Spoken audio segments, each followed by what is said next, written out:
Va bene ragazzi, è arrivato il momento, ve l'avevo promesso, mo vediamo il documentario di Half-Life 2, è stato pubblicato da Valve sul canale ufficiale pochi giorni fa e io sono qui che lo volevo vedere già da un po', perciò eccoci qua ragazzi. Adesso fatemi soltanto rimettere a posto un paio di cose, direi che ci siamo e va benissimo così. D'accordo, allora avrai i sottotitoli, però sono tradotti dall'inglese, però i sottotitoli in inglese sono effettivamente non sono automatici, ok? Quindi questo dovrebbe facilitare la cosa.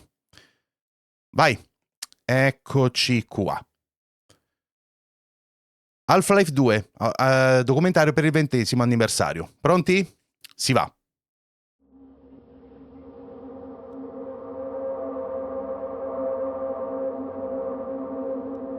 I always had been doing since my childhood a bit of urban exploration, so I love to like break through a window of an abandoned factory or building or train station. So that's one of my hobbies used to be. What's on the roofs of buildings? You know, what's in an abandoned building cellar and in a factory? We did a lot of work on this.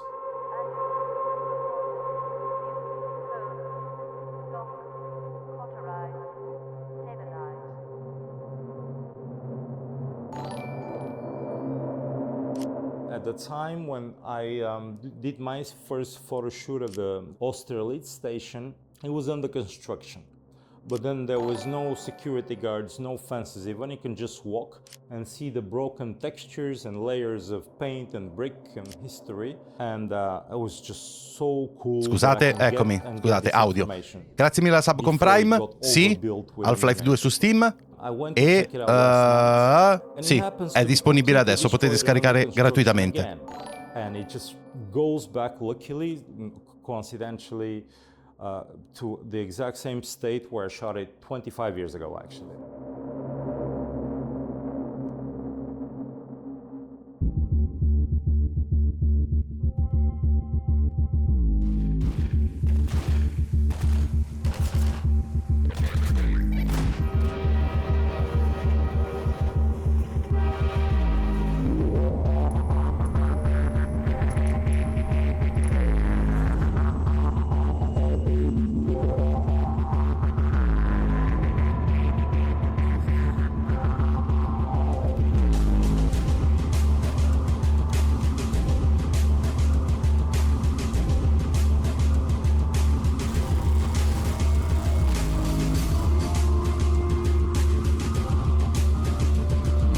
Ragazzi, Half-Life 3 non ne ho idea. È una cosa che gira da tanto tempo. Musica intrigante continua, già.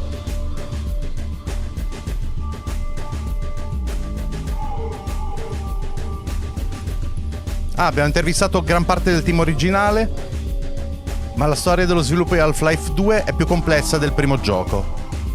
Tanti fattori esterni e interni hanno contribuito a uno sviluppo molto complicato.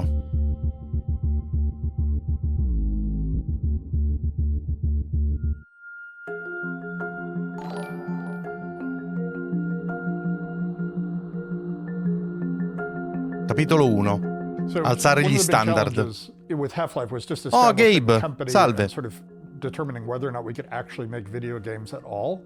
Like my background was operating systems and spreadsheets. Mike Harrington, who was the co-founder, had a similar background. He had a little more game experience than I did. But with Half-Life, you know, we were pretty sure we were going to fail. And then Half-Life was successful. It was like a lot more successful than we had any reason to expect.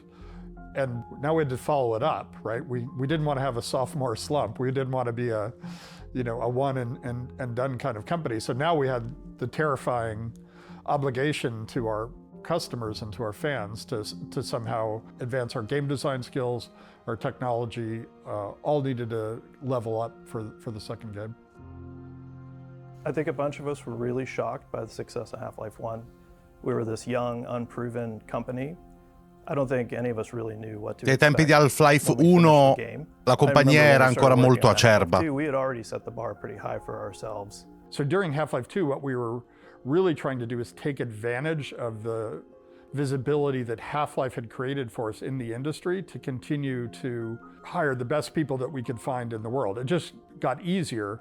The bar didn't get any lower, but the fact that we had, it went from, hey, this weird dude who worked on operating systems wants to convince you can run a game company, to, oh, Half-Life won a bunch of awards, and now they're working on a sequel to that. It was either my first week or my first day. Oh, Gabe Newell sta bene a Valve. It was actually the going away party for Mike Harrington, the co-founder. Yeah, I came to Valve when it was just tiny. We had, I think, or maybe 10 or so people. Dave and I grew up together in Louisiana, so he and I had always talked about maybe starting a game company at some point. And during Half-Life, that kind of changed to maybe instead of that, the dream could be you come and work here at this one, with me. Yeah, and I interviewed the day that Half-Life went gold, and I took the team photo of. There's like an old photo of us. We broke a paper-mache head crab and everything. Yeah, I was freaking out. Yeah. I was actually working on a video game concept in high school, and I was seeking a mentor, and I got in touch with Mark Laidlaw at Valve. I guess it was the right time and right place, and quite a bit of luck, and I ended up getting an internship that way. I guess I was 17 at the time. So you've got a whole 17 anni? that's Minchia. familiar with tools and a whole process, and then we just started over. Like, we rebuilt the tools and we rebuilt the engine. So we had this long period of time where we could sort of take our time on design.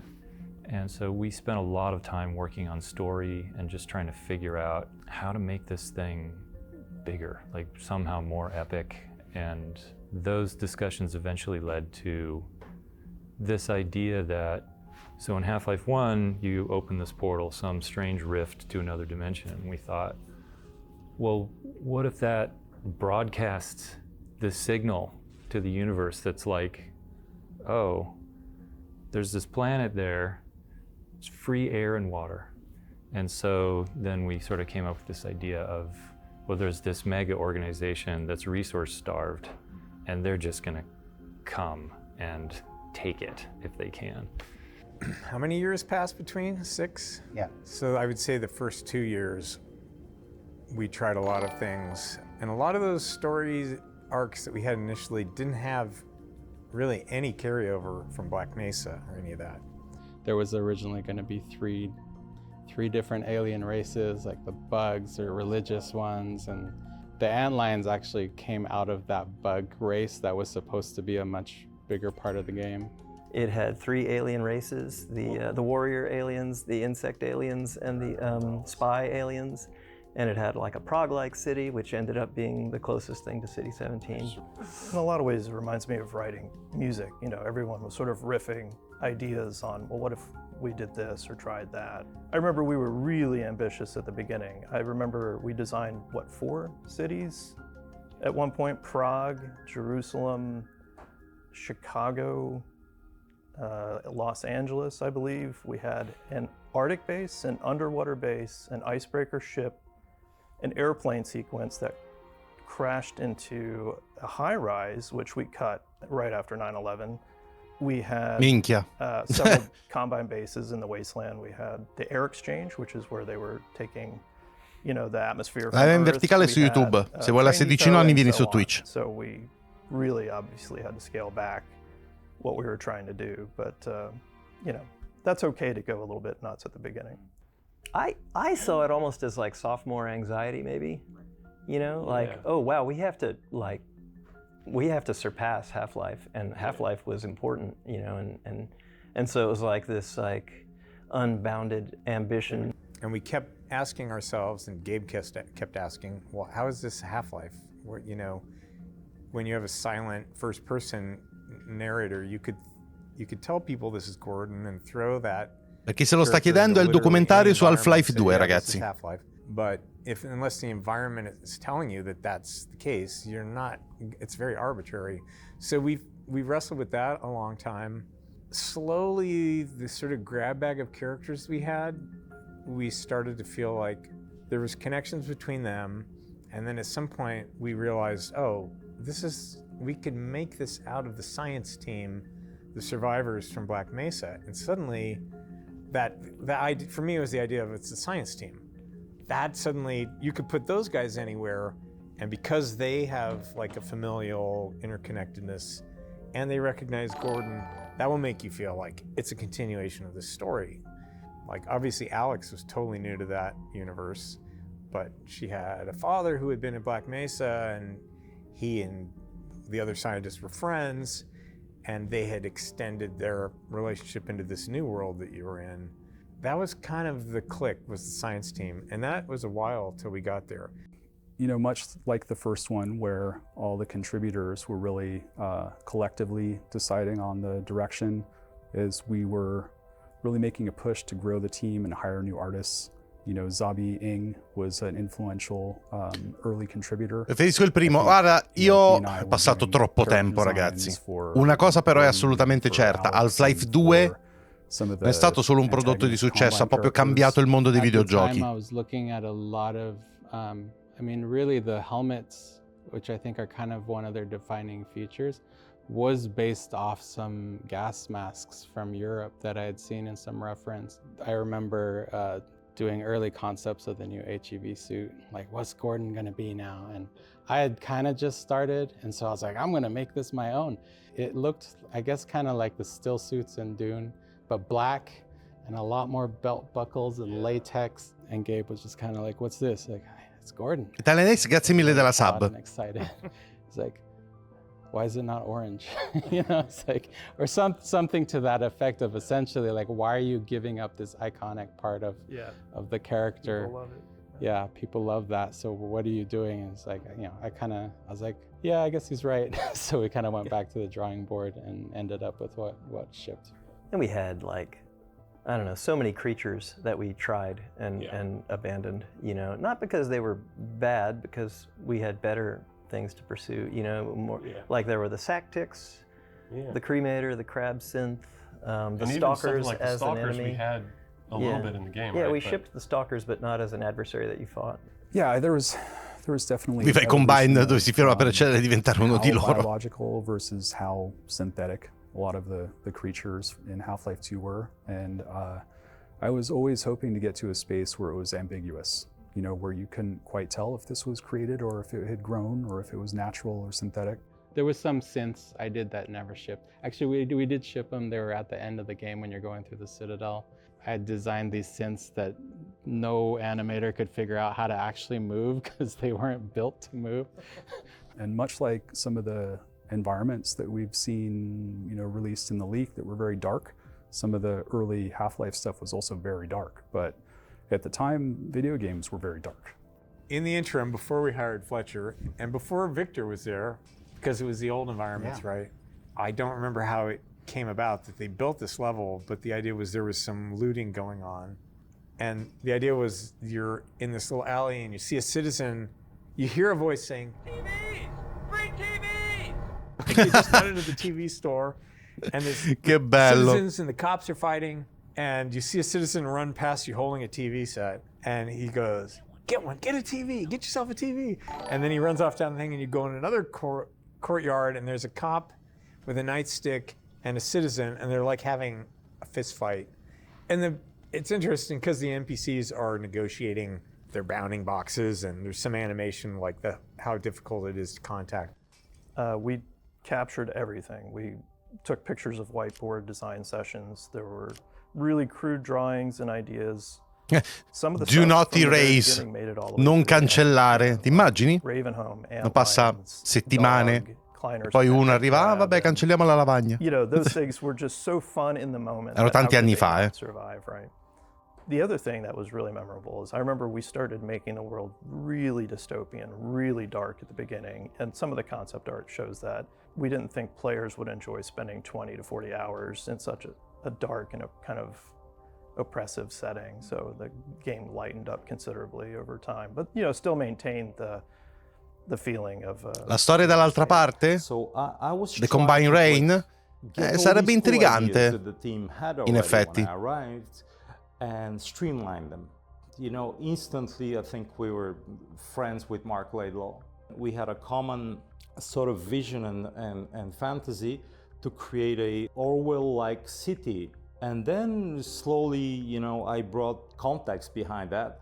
The idea that we can place this in an anonymous Central Eastern European city, which is a perfect setting because, you know, in these countries there were so many waves of invasions. You know, we had the Ottoman Empire, we had the Russians, and now why not the aliens? And one of the first maps I remember working on was called Test Room Standards. On Half-Life, every level designer kind of had their own idea of how big stairs were or how big steps were going to be or how big a button was. Make sure we had some consistency. Another thing that was sort of important was just getting more people to go on field trips and going to do research. Because I think a lot of the level designers on Half-Life 1, you know, just were building very abstractly.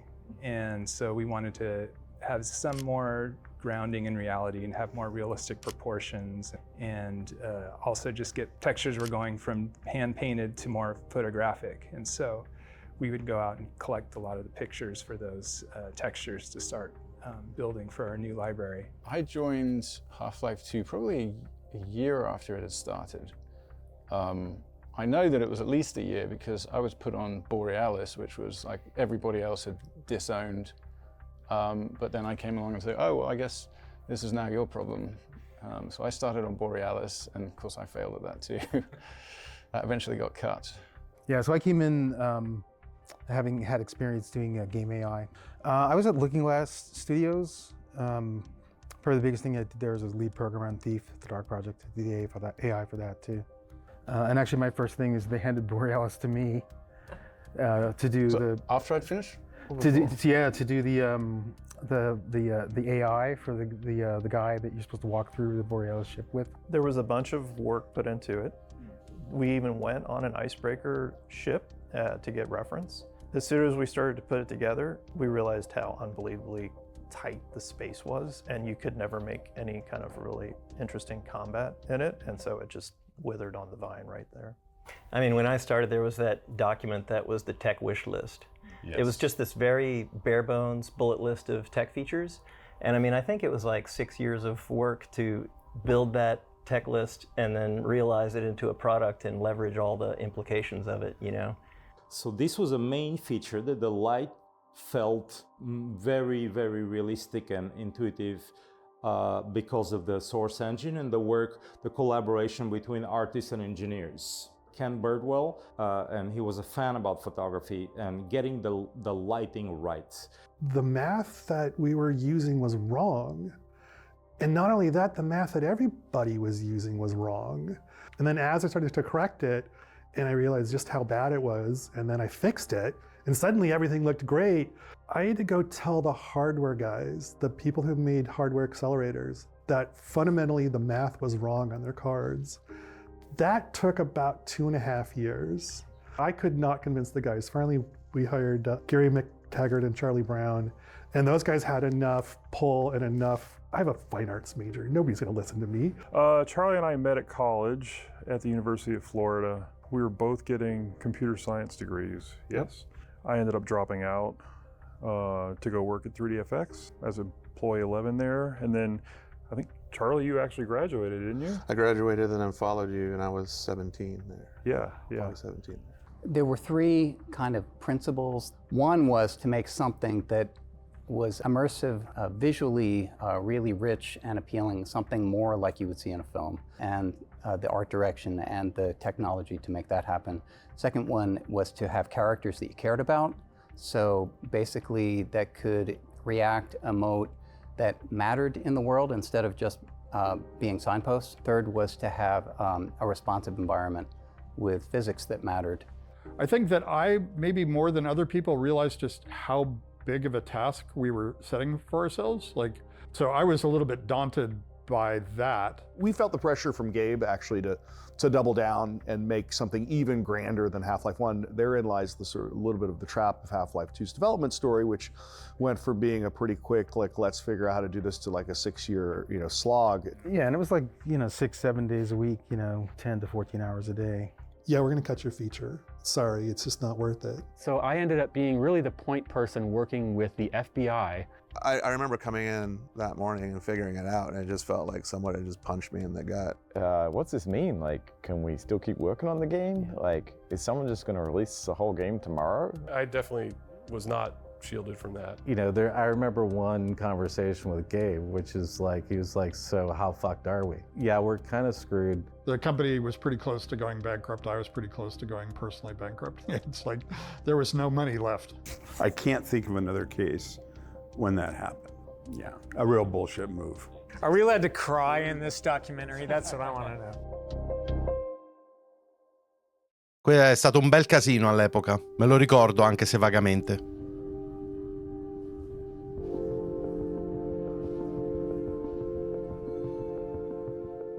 Remember, we shipped Half-Life 1, and you know, the world loved it, and we're just super happy. Like, yeah, we did this thing, and we had a big meeting, and Gabe looks at me and goes like, so all the animations are terrible.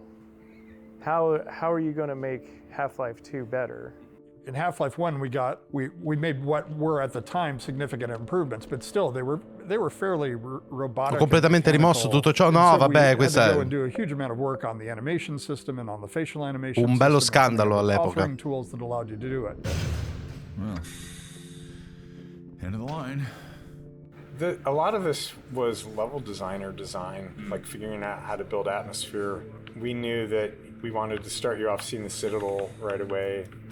And we wanted to introduce you to the city with this great voice acting from Robert Culp. We wanted to finally do real characters. We knew that from Half-Life 1, the way that players would respond to having any character talk to them was like way beyond the reaction that we expected. Like when we figured this out in playtesting, like if Barney would follow you around and shoot things, suddenly you just love this guy, and you love the scientist, and you love these characters.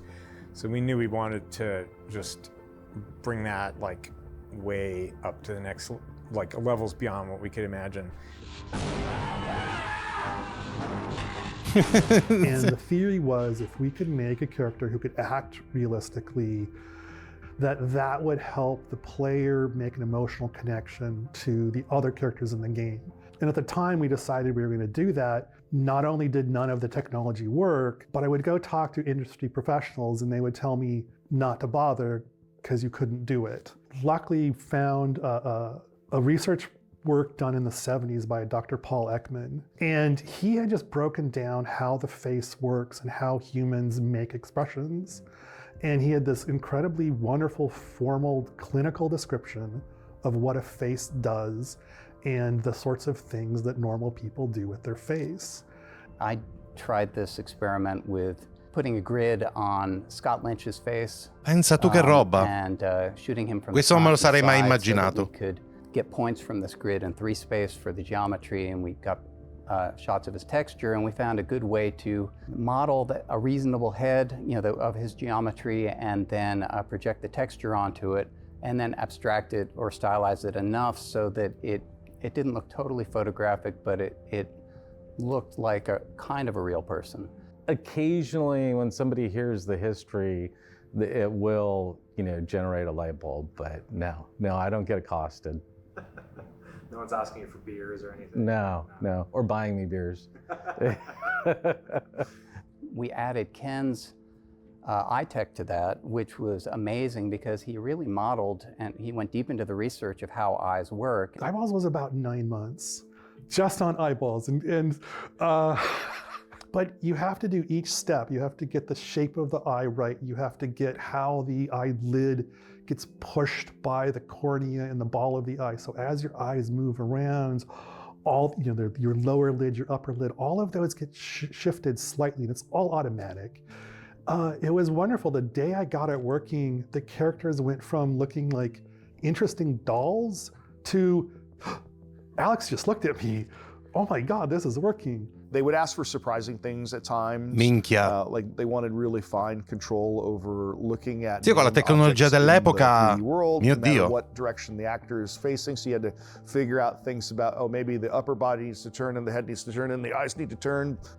So we're in the elevator coming back from Starbucks to get morning coffee, and we saw this face, and it's like, that's him, that's the scientist. And he was an accountant in the firm below ours in Kirkland. Yeah, nothing kind of blows your mind when you've been working all day on this character in your game, and all of a sudden you get on the elevator and you're like, holy crap, it's him. I once ran into him at the airport. So we cast people that were real change vendors in front of supermarkets. We cast waiters in restaurants. When I was in junior high school, I took karate classes, and that was my old karate instructor. Randy Lundeen said, hey, there is a guy holding a sign for No, non mi work ricordo at qual this era la exit tecnologia on dell'epoca, 520 every proprio day." zero, non me lo He ricorderò had this mai. great face, and he took a picture of his face, and he stopped and asked if he could. And so it's like, oh, this is great. I think this guy's Eli. You know, we brought him in and, you know, paid him a couple $100. Flavio, grazie mille della We were paying sub. people back then, and so that's where he came from. Erdin Grcic was a Bosnian friend from I knew from school. He was like, we want the East European contingent and stuff too, so it was pretty interesting.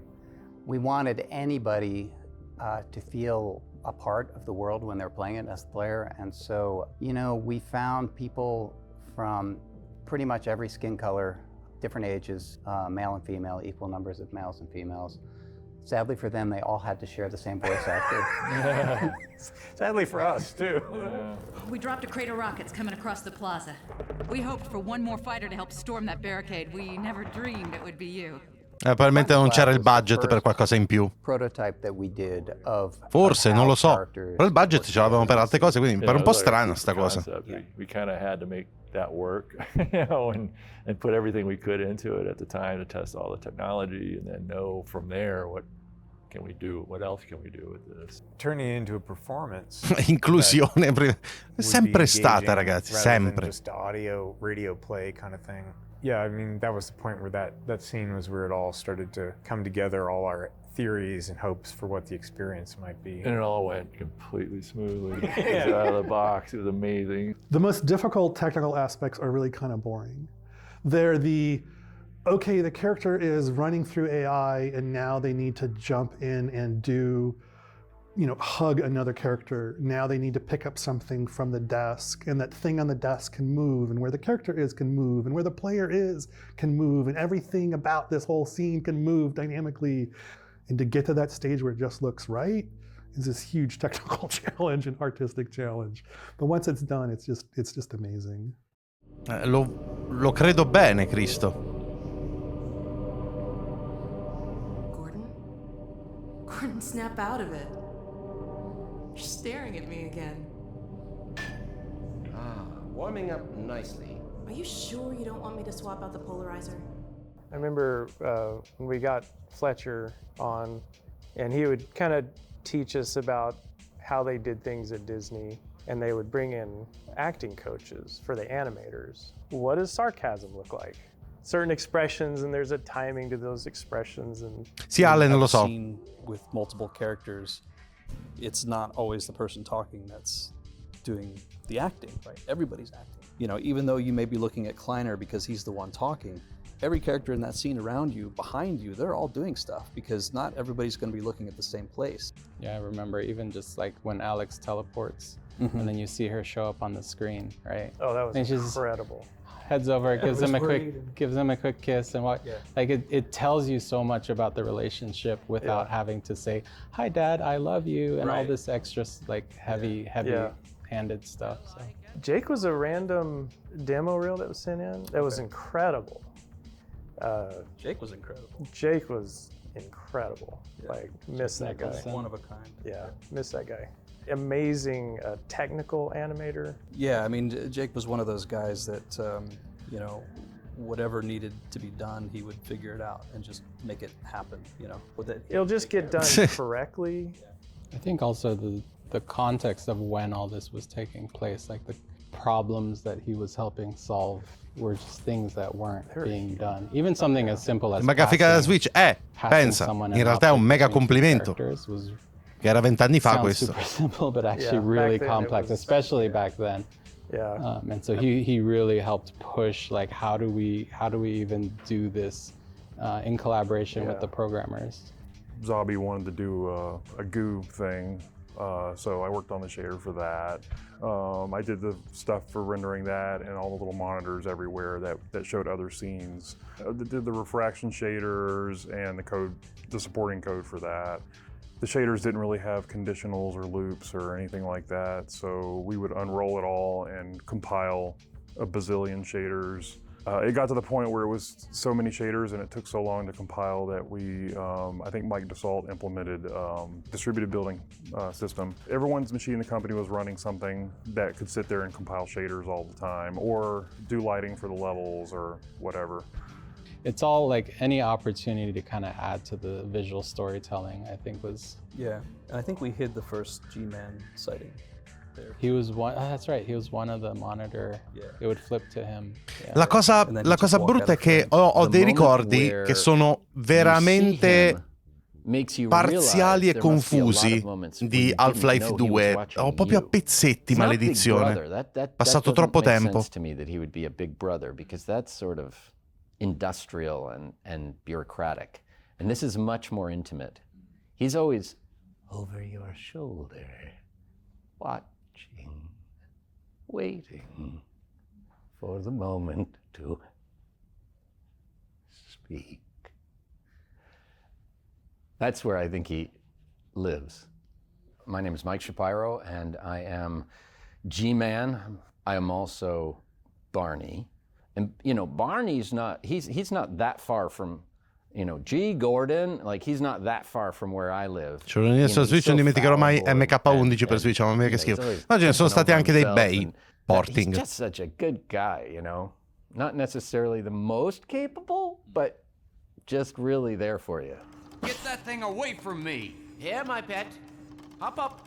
I think early on I had a sense that G-Man knew a lot and was taking care of a lot that we didn't quite understand, was kind of enjoying fucking with people and massaging reality in a way that he had a unique capacity to do. There were also aspects to him that I knew pretty early on. Ogni tanto la traduzione è un po' così. Time is very different than you or I would think. In my mind, he could literally be in two places at once, and so sometimes there was a kind of an implied hitch in his timing, or he's experiencing 2 or 3 different moments at once, and that might be funny for a reason that you don't know because you're only in one time with him at a moment. The right man in the wrong place can make all the difference in the world. I think as we realized how well she worked, coming out of stuff like the Kleiner's Lab experience, we started looking for more and more ways to include her in stuff. And of course, she really came to life when we found Merle Dandridge. Yeah. We could feel her already as a partner in creating this character, I think, coming out of that. She's just got a creative relationship with this character, and she's going to bring a lot to it. I feel like she was really able to bring a warmth and humor into her deliveries, too, that other people, it was more like Soldier in a game, a little bit. I mean, she did this great job of bringing, like, a character warmth into it. And now we're sitting ducks unless we can get this thing running. Come on, Dr. Kleiner, is it gonna work? Voglio Half-Life 3, ho giocato fino alla nausea 1 e 2. Lo so, ragazzi, sono in molti a pensarla così. Però c'è stato Alex. Harry Robbins. I'm known as Hal Robbins. I have a stage name of Dr. Hal. My only doctorate is in theology from the Church of the Subgenius, which I'm involved in. Well, I think perhaps Mark was familiar with the things I do on the radio, and he thought my voice would be good for it. I have a monthly Ask Dr. Hal show on Twitch and Zoom, and I'm also on a couple of radio shows. Well, I'm a graphic artist. I've worked for DC Comics for their Paradox Press line. Well, I have some patrons who I do painting for. I've painted many things for them. I played Dr. Isaac Kleiner after I did the voice of a number of different scientists. I try to pronounce all the words. I make sure to aspirate to consonants. For example, I don't say didn't the way most people do, even newscasters today. I always make sure to say didn't. Perhaps it sounds archaic that way.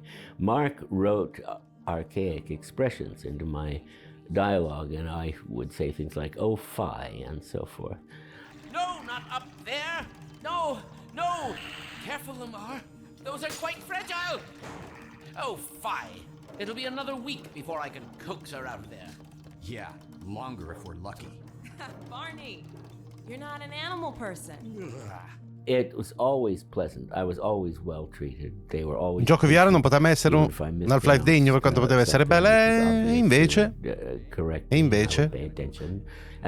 parlo per sentito dire, io non l'ho giocato, ma chi l'ha giocato, But that enabled them to do it many times, and so they had a lot of things which arose from that, and some of these are the things I'm asked to say by fans, which are inexplicable to people who don't know the game. Like, you want this guy to say, "Have you seen my coffee cup?" And why do we all have che anno è il gioco? Beh, 2004, è il ventennale, è il 20° anniversario, e poi è per questo che hanno pubblicato il documentario. Oh, questa è la cosa che mi è rimasta più impressa in assoluto del gioco. La fisica.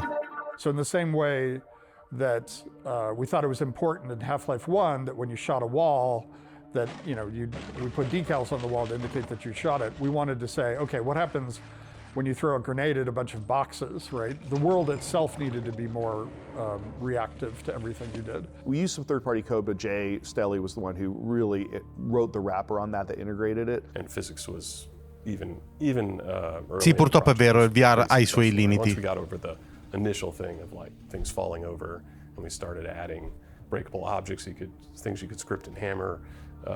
We added vehicles, sound cues from all the objects, and the AIs, you could drop things on them and crush them, things like that. All of those behaviors, once we got just a few of those things in, that was really fertile. For everyone who worked on Half-Life 2, voi dovete capire, ragazzi, che questa roba, almeno a mia memoria, è la prima volta che ci ho giocato, avevo mai vista prima in un videogioco. È stato sconvolgente. Yeah. Right? Like that's when you went to debug something and the text says, "Oh, this thing weighs as much as a racehorse." Yeah. You knew it was more than a bread box. You're like, well, but not as much as a space station. I think so, but I don't know in the scale if it's closer to this or closer to that. Yeah, because refrigerator. Refrigerator. This all came from, at some point, I think it was David Spira. Yeah. So you could look at any entity in the game and turn on a bunch of debugging text about it. And one of the most important things to get right in every object in the game that was physically simulated was its mass, because that dictated an enormous amount of things, like the amount of force it would apply to something else when it hit them, and amount of force, its response when it's hit by something else, all that stuff. Had to get it right. But of course, like, mass is just a number. Like, what does this mean to anyone? And so I think it was David Spira who found online some list of masses and objects, and he just brought that into the game so that when you looked at an object, it'd say like 100 bracket racehorse or something.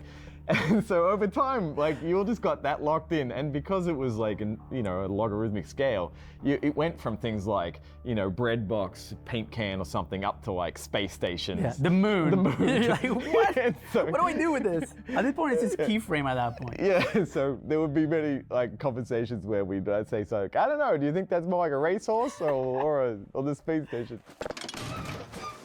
The very first physics puzzle that we put in the game, from a development puzzle con la fisica standpoint, was the washing machine puzzle, where you push the washing machine into the hopper and raise the ramp for the airboat to jump over. We developed that because we felt like we had this section of relentless pressure with the attack helicopter.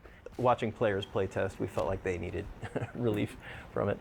You see the very first training of it in the on-foot canals with the teeter-totter that you have to put the cinder blocks on, which was added to the game later.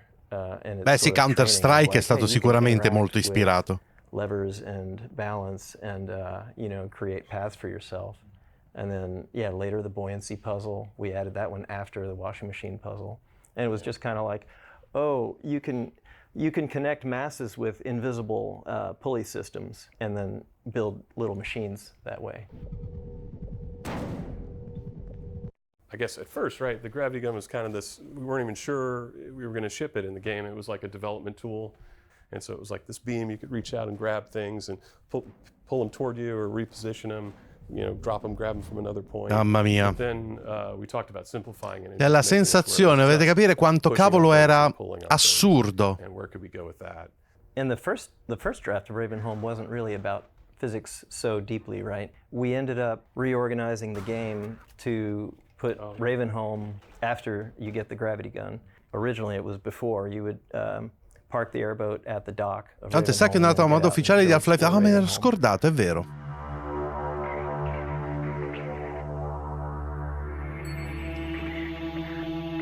We wanted like a horror area, since in a lot of ways Half-Life was a horror game and the horror was kind of leaching out of Half-Life 2. So we at least wanted one environment that was just scary.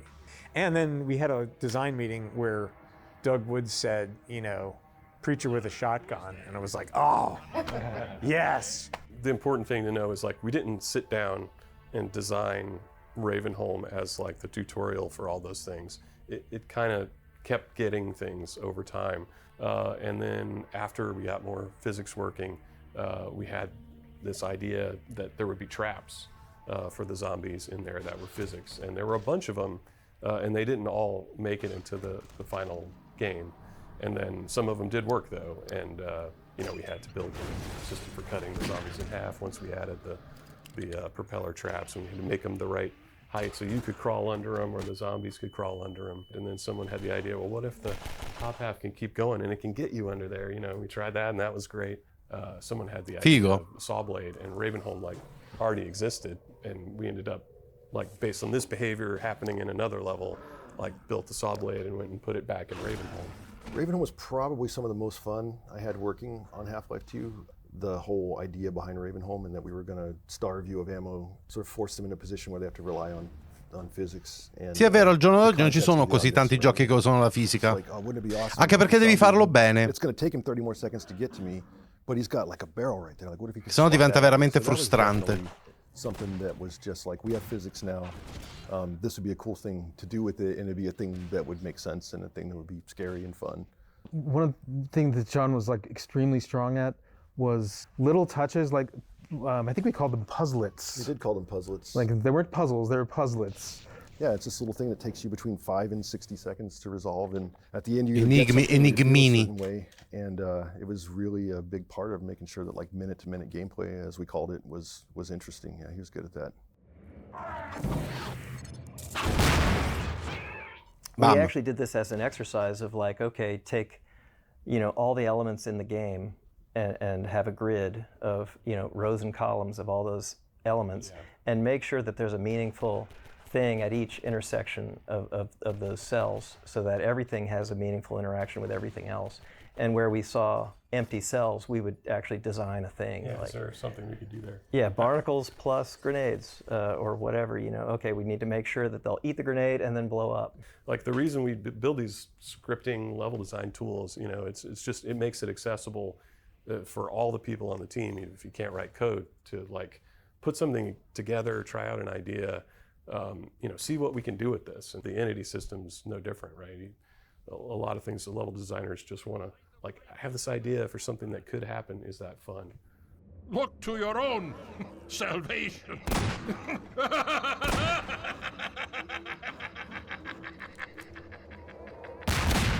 Yeah, I was on TF2 at that time.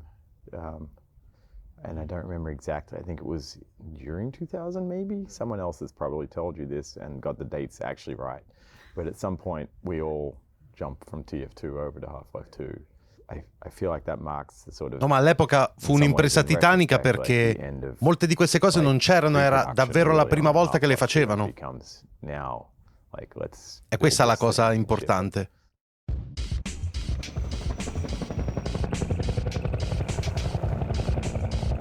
Road trips?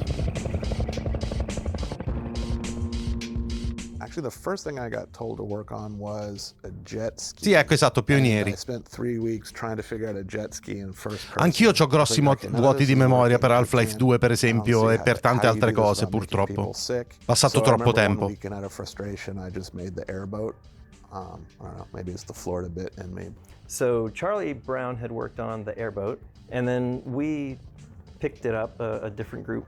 We started working on the canals, and we had this idea of it was going to be kind of like a lot of tricks under pressure, where you're doing like skateboarding type moves.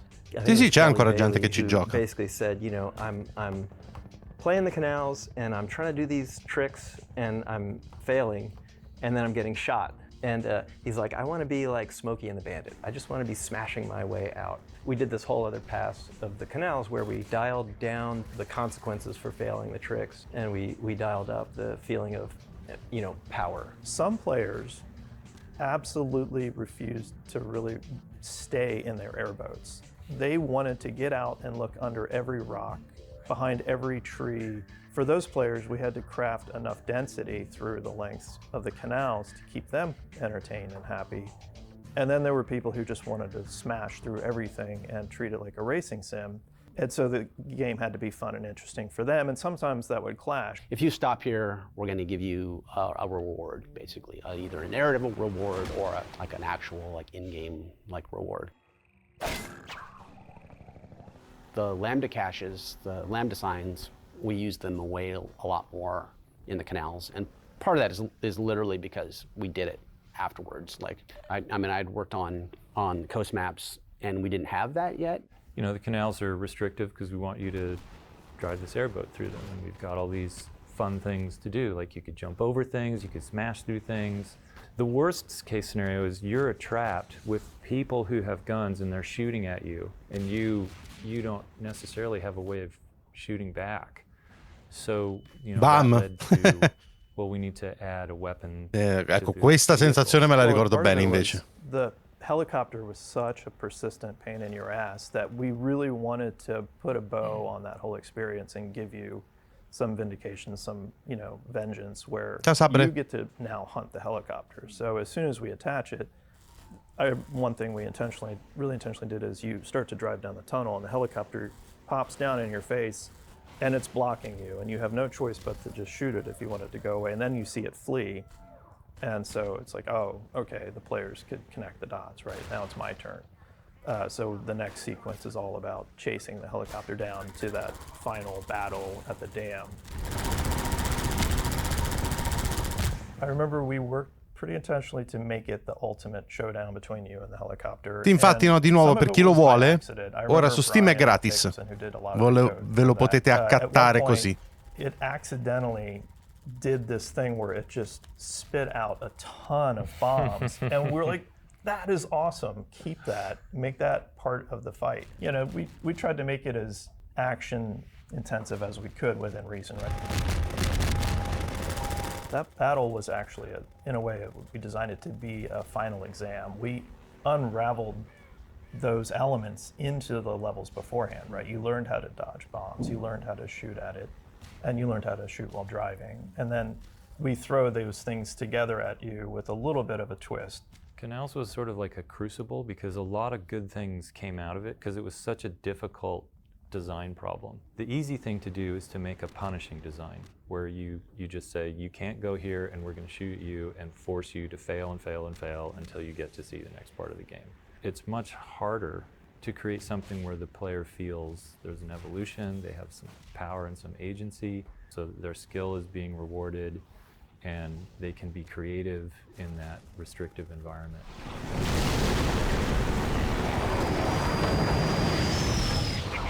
Spin around the beach till you got a feel for the car. When you're done, head for the salt, do a little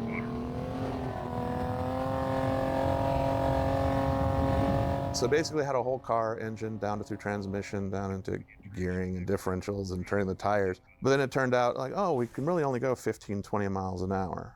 Otherwise you would blast through the extents of the map in about 10 seconds, which wasn't gonna do anybody any good. People made jumps, they made all these things, nothing was working. So I was like, oh, you must be doing a jump. I'm just gonna turn off gravity on the car for a little while and let it just go and then gradually ramp it back in so that it actually felt like you were jumping.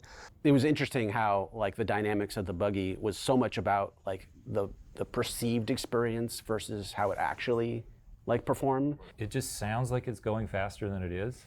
So Jay and I worked really questo hard succede on spesso in realtà. fake transmission and doing all this stuff, but you're really going 30 miles an hour maybe. So it's like someone just driving around in first gear. Got pulled into Coast, one, because I was interested in working on more game stuff, but two, it was the biggest, I guess, group of people utilizing the displacement tech, since it was more of a terrainy thing and outdoors. And we were trying to figure out how we wanted to use the displacements, meaning we knew we wanted the things to look more natural. There was a lot more geometry in those maps than our previous ones, given just displacements in general. We were always struggling with performance and trying to figure out how to make things a little bit faster, easier, or where we could make things do what we wanted them to do, but not necessarily cost as much as they cost. It's much faster than walking speed. So you just signed up for building a huge amount of game. People can just stop and get out anywhere. So now you have this trade-off of density versus distance. We got a vehicle we want to drive for a while, so make sì. those levels long. But from Half-Life 1, we still Magari have the scendi e vuoi velocity. esplorare There's qualcosa, something sì. cool around every corner. Not like a monster popping out of you, but different reasons to be engaged in the world.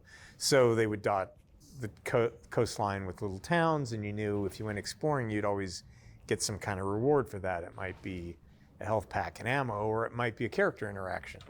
So that would let the player set their own pace and feel like they get to explore the world, and they're always rewarded for that. But if they wanted to drive straight through, they could.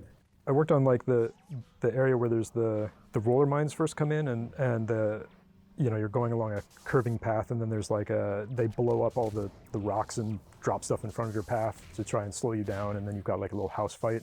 There were cases early on where people would just try to drive past everything and be like, why would I stop at this if I've got a car? And so we really wanted them to like be fairly unavoidable, and so you'd have to get out and deal with taking them off your car, and then you'd, you know, be in the space. So it's really fun just, you know, jumping in there with the Combine soldiers and crafting little fight scenarios. What makes AI fights interesting is not that they're the smartest or the best or anything. Like, it's easy to make AI that can just perfectly shoot the player and kill them. That's not what makes them smart. It's putting on a show that makes them feel interesting. So like in that fight in particular, you go up inside of a building and you get to the second floor, and you're fighting guys in there, and they kind of pull you up there. There's guys up in there, and as you go up and fight them, that happens. But then more guys spawn outside. Like, there's a bunch of windows up in that top section, and there's a crate sort of near the window, and when you go over to get that crate, they start shooting through the window at you. And it's not that the AI actually knows that you're there and starts shooting at the window the moment they see you. There's actually, we have these things called bullseyes that you could place in spots, and they basically would act like a target that the AI wanted to shoot. You know, a lot of that isn't actually the AI being, you know, doing this carefully crafted thing. It's more of us thinking like, what makes this like a neat presentation for the player and gives them that sense that they need to hunker down. Like later on. Vabbè, sì, è craftata intorno al giocatore, ci sta. There's a sequence where you're fighting a gunship and you're in the lighthouse, and as you go up the lighthouse, it's like sort of predicting where you are and shooting through the windows right in front of you and giving you that same sort of show. And that's all like bullseyes and things. Almost every game you play, you're developing a sense of mastery, and that actual sense of progress and mastery is the fun. Piecing it all together is like very core to what makes it fun.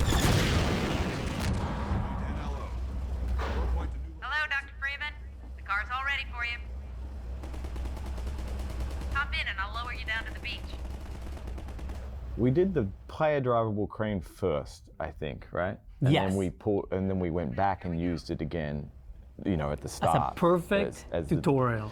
Yeah. Like, it's perfect training. This is how that thing works. Yeah. Don't forget, because it's about to happen later. Yeah. You have to do it.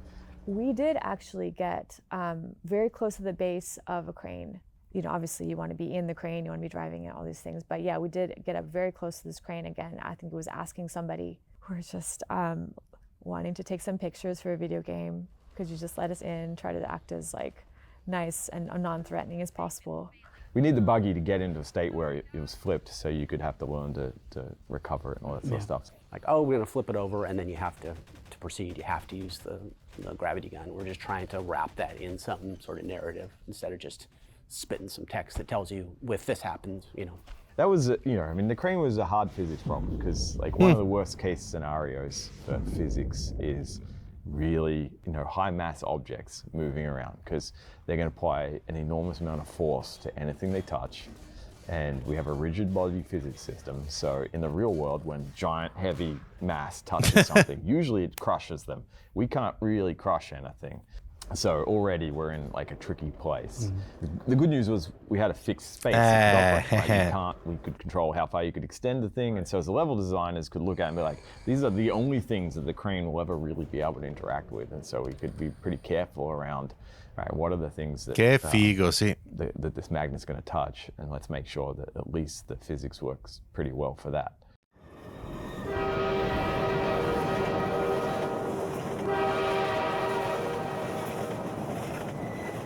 So I worked on the bridge as one of the really early things I worked on there, which was great. Sawyer had already built the bridge. It's actually based on Deception Pass. So Deception Pass is nearby here in Washington. Coincidentally, I actually proposed to my wife there. But anyway, it's this really nice bridge that, like, if you go there, you'll be like, oh yeah, this is the Half-Life 2 bridge. The fight against the gunship and everything wasn't really all put together. It was definitely had that like scary, you know, fear of heights scenario of going under the bridge, but we hadn't fully fleshed it all out yet. One of the first things I did was like, what if this was a train bridge and you had to do this, you know, play chicken against the train? And getting the timing quite right took a little bit of work, but hearing the like train horn come in and the moment of realization that players would have of like, probably some people die, a lot of people probably die the first time there, but you have this like, do I go faster or do I turn around? Like, what do I do? I don't know, it was a fun moment to create. All credit to Sawyer on Decisamente, sì. with the going underneath the bridge scenario. People to this day still are like, that freaked them the hell out. Like a lot of people it's sort of seared in their memory, which is just, you know, it's what we want to do when we're creating levels. Trying to like capture the sense of height and playing with the ambient sounds to get the, you know, just to capture the sense of being precarious and high above the ground it was just a fun little design challenge. David came up with that, and we play tested it, and the first time we play tested, I think the person who was play testing, their knuckles were white, and it was really tense. And of course, then someone had the brilliant idea of like, oh, they finally made it, they felt great, now we're gonna make them go back. And the gunship, yeah, that came in, yeah. So that was always fun. Hopla! There's this thing we call edge friction. So when you're moving, you have a friction that just reduces your normal movement rate by an amount. But what we would do is whenever players would get close to edges, we would increase that friction a lot so that people wouldn't accidentally fall off things. It's just not fun for the player, right? So there was definitely a bit of friction play involved there.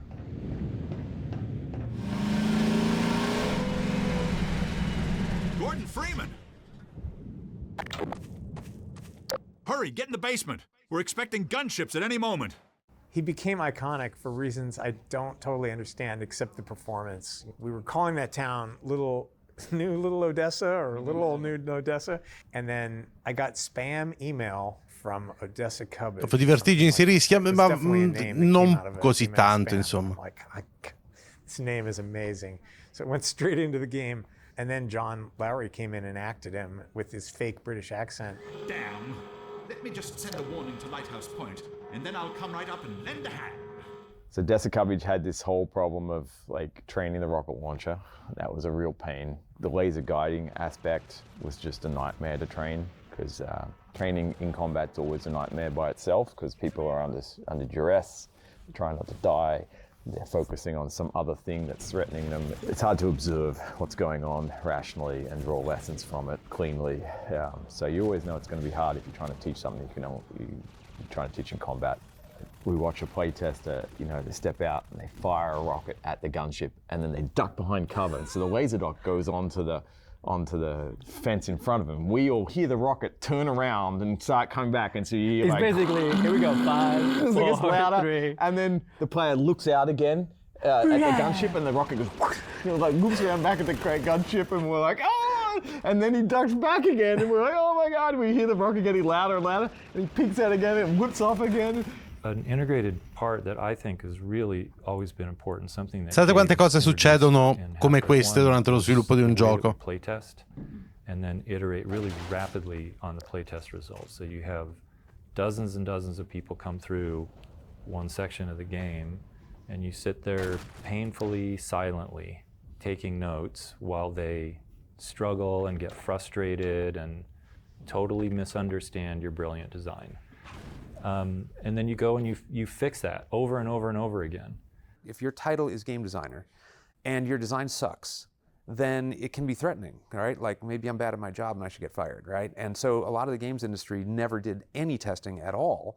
With this playtesting process, that's what basically taught me design in a lot of ways. We would just, we'd come up with an idea for the helicopter and then we'd be like, okay, let's put it in front of somebody and watch it happen. And then we'd very quickly start realizing that our mental model of like how people are reacting to this stuff is wildly different than what we expected.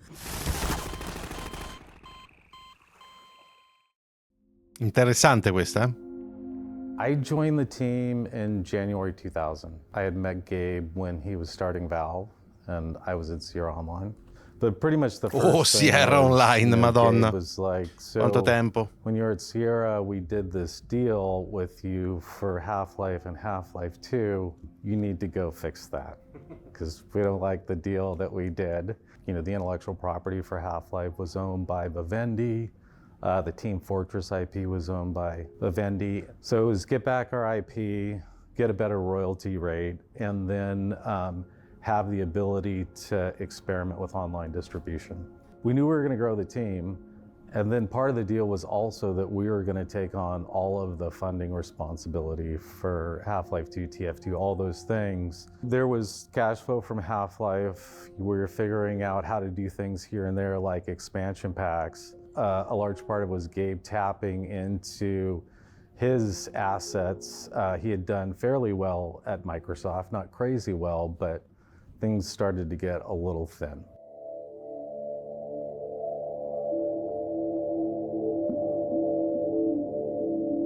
Capitolo 5. Oddio. La causa.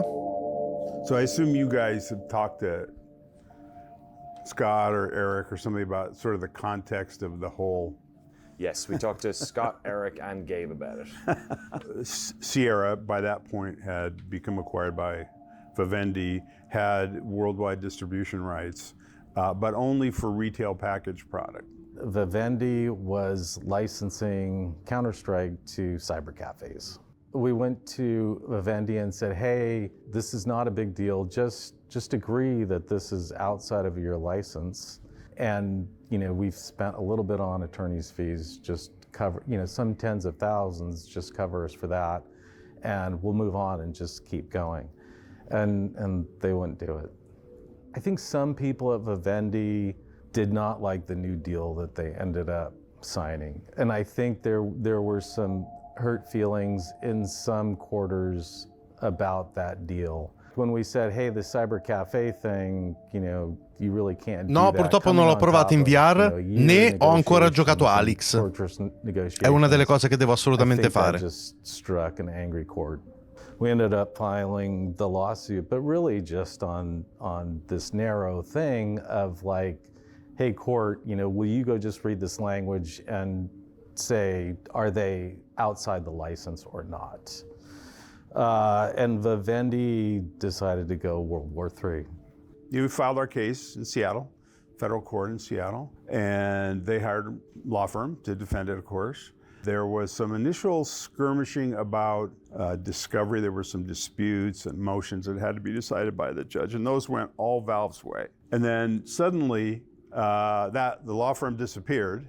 They hired a big scary law firm from San Francisco. They thought, okay, Valve's had some success in this case, and so we need to change their mindset from we think we're going to be successful to we're going to be destroyed. The next thing we knew, here comes this big stack of counterclaims, everything from canceling the 2001 agreement to obtaining ownership of all the Half-Life IP, to keeping us from doing Steam, to you name it. Kristal. Where they included Scott and Julie Lynch and Gabe and Lisa Newell, his wife at that time, personally, as defendants. And so it was kind of like, well, we're going to put Valve out of business, and then we're going to bankrupt the two of you.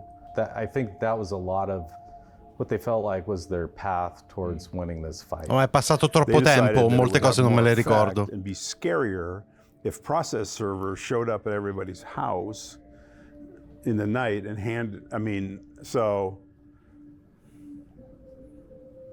a real bullshit move. It's not a legal strategy. It's basically trying to intimidate you. In other words, they're saying not only are we going to take all this money from the company, but we're going to take money from you personally as well.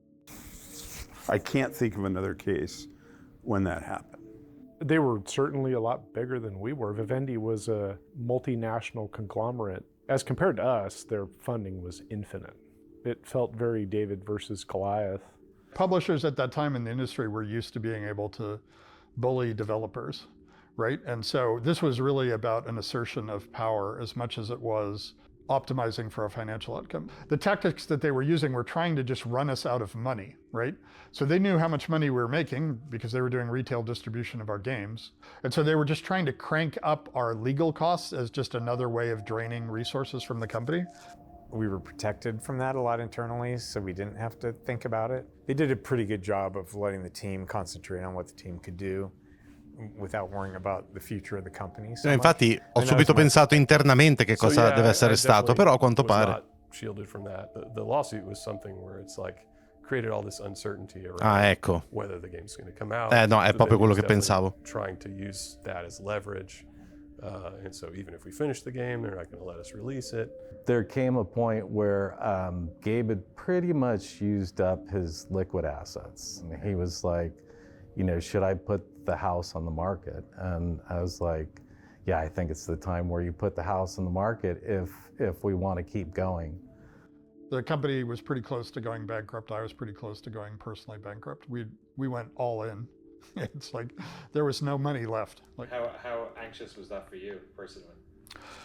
I don't know. There's certain things that I'm kind of a weird person in a number of dimensions. Like I don't really think, oh, this is super scary. Like I don't have an emotional response to it. I just say, well, this is what we're doing. This is how, and you know, we'll see how it plays out. So I don't think it was super stressful to me, right? I mean, it didn't really bother me. Like I was diving in South Africa recently and a shark tried to bite me a couple of times. And the people around me were way more freaked out than I was. I was like, oh, a shark's trying to bite me. I should get away from the shark. Whereas other people were having like, oh, a shark, it's trying to bite somebody, you know. Che bello. I just think that's how I'm wired. I don't think it's anything that speaks to my character or anything. It's like I just seem to not get particularly agitated around risk, which probably means I take on more risk than at times than most sane people would, which can be a positive, or you can wreck a bunch of other people's lives being in the neighborhood of your risk indifference. Però mi piace. Allora, man mano che il team lavorava, molti non avevano idea della situazione finanziaria. Il combattimento legale con Vivendi continuerà fino al lancio di Half-Life 2. Wow. Idolo. Based mica tanto. Malcompliance. They're this rigidly structured, organization. Of course they're going to have this really terse language for everything they do. There's sort of an announcer voice. Il documentario di Half-Life 2, ragazzi. Ogni tanto lo ridico perché passa tanto tempo. Status, essentially, like how alert the world is to you. Ha tenuto duro. Ma per come l'ha raccontata lui non è neanche tanto così, Beh, ok, stiamo facendo questa cosa ed è quello che è necessario fare. Molto easy. Then I just used that Lo invidio. code. So that's where like anti-citizen 1 and things like that came from. Rather than saying the guy with the orange suit is causing trouble, it would be, anti-citizen 1 breach, scalpel something, sector something. So I basically just had this little dictionary. Then I overdid it on the vocal processing because they're all wearing these, these masks, and I wanted it to sound like they're in a mask. And it was very deliberate to never have to shoot somebody that you can see their face. And we didn't want you killing humans. I mean, the Metro cops are humans, but we covered all the faces up. I think it was all part of this calculated and deliberate way of saying look, games don't just have to be a certain way. There's so much room in what we can do here. Well, the Metro Police and the Combine Soldiers share a lot of AI. And so there's an internal communication among them. And one of the things we did, both for the sake of difficulty and exposition, was limit the number of squad members that could be firing at the player at any given time. I think it's 2. Si chiama di non uscire, ma sì, mal che vada faccia addestratore di squadre. Sì, quanto pare. And starts to shoot, and if someone else, another squad member, wants to attack the player but no slots are available, they have to find the next best thing to do, which is I'll get out of the scene for a second, or I'll go reload, or I'll throw a grenade. And that was all stuff that we learned building Half-Life 1, and I think sì, perché non usare un lanciamissili per i soldati?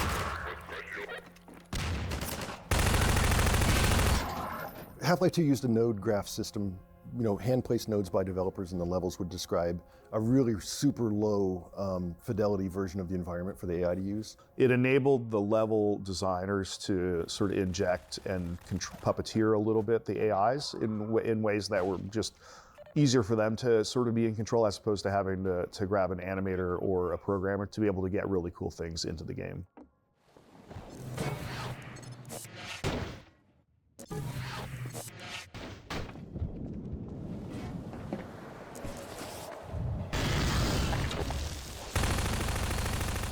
Floor is Lava is like a really obvious piece of gameplay. Physics is really fun to manipulate. We just thought like, hey, you could build your own path. We'd already seen players who enjoyed moving stuff around, like building bridges and stuff. And like, we don't have enough moments where like, I just pick up a plank and lay it across a gap and walk across it. Like, obvious stuff. We've barely done that. Un bel pezzettino che rotola. And the fact that you're Testa laying stuff down on d'insetto. the floor means that the finesse required to do like precise placement wasn't necessary, right? You're like, I just want to place it here. And it doesn't matter the orientation, you just kind of jump on it and you do the next one and so on, right? And also like, training was free. Like, we didn't have to train it. It was like, everyone stay got off it the sand, and it immediately. was like, oh, it's floor Laszlo, the finest mind of his generation. Couldn't figure that one out. He tells you exactly how to do it. Someone's coming. You there! Stop where you are! Stay on the rocks! Don't step on the sand. It makes the antlions crazy. Laszlo, don't move. No. Help!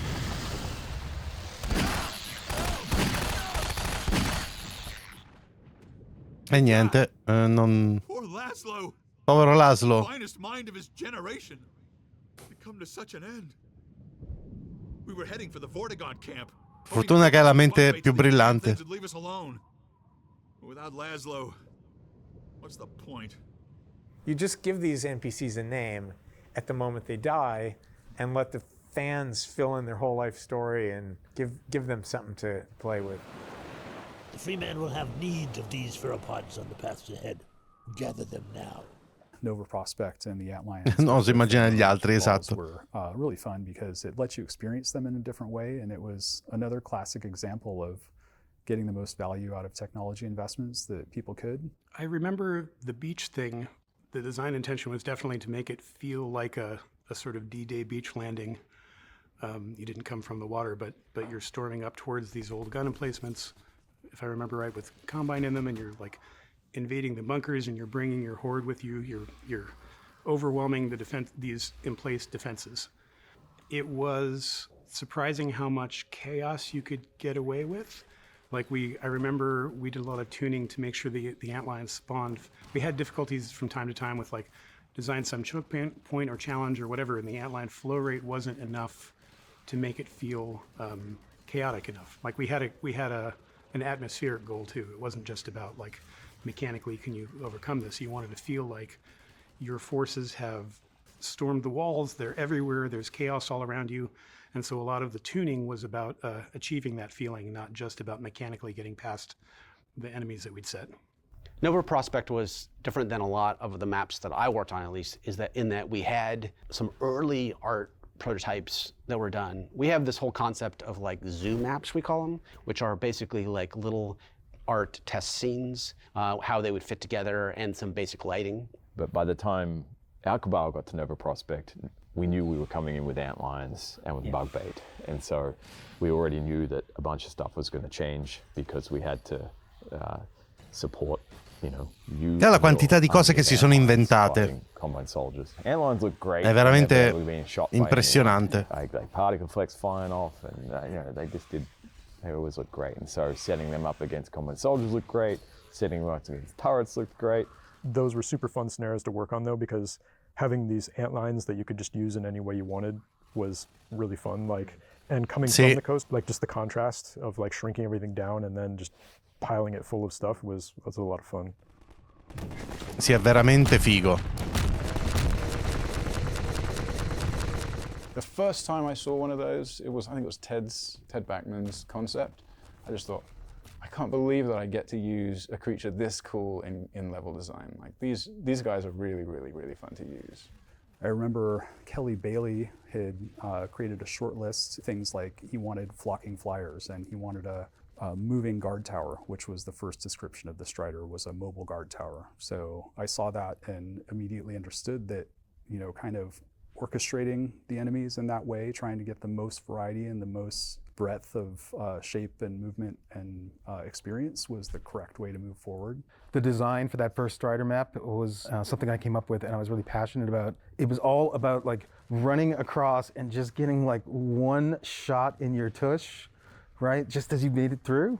Even just hearing the sound, the thump, thump, thump of them walking, like, okay, there's like a boss nearby. You just see the legs walking by, but you can't see the body. Like, there are so many things you can do with these guys. Honestly, there were still people on the team, I think, that were still thinking that we were going to bomb. That people are just going to not be impressed. When did you know it was going to be good? E3. Yep. E3. Yeah, I'd say the same thing.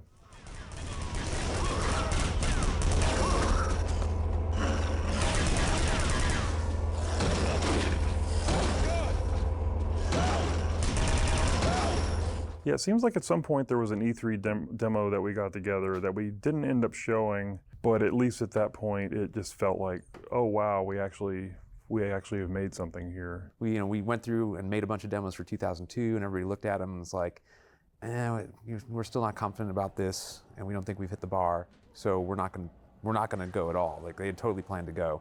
And then when 2003 rolled around, I just remember everyone was still terrified. We were like, okay, how are we going to craft everything we've had into like a number of messages about what this product is? And like, we came up with like the core theme of each one of these movies.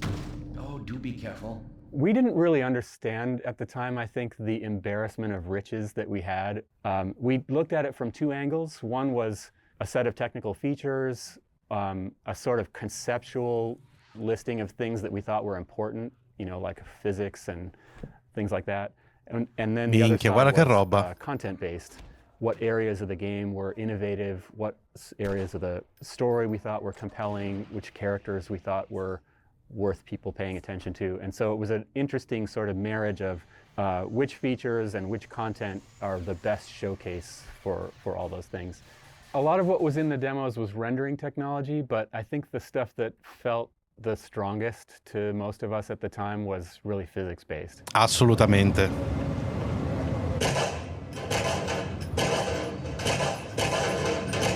So if something looks like wood, then it sounds like wood, scrapes like wood, floats like it, and if you shoot it, it'll fragment like wood. Che figo. To people at that time, it was pretty mind-blowing just to watch be able to pick things up, knock other things over, use things in a way that felt true to a three-dimensional reality. Maybe it's on those videos, I don't remember, but people were gasping and hitting the people next to them because they couldn't really believe what they were seeing on the screen. È stata esattamente la mia reazione la prima volta. So it's this level of believable and consistent interactivity that opens the door to a wide variety of new gameplay mechanics. This will run on my 486. That person who was talking about a 486, obviously it's just about, you must have a supercomputer behind, how are you even doing this? What is going on? Yes.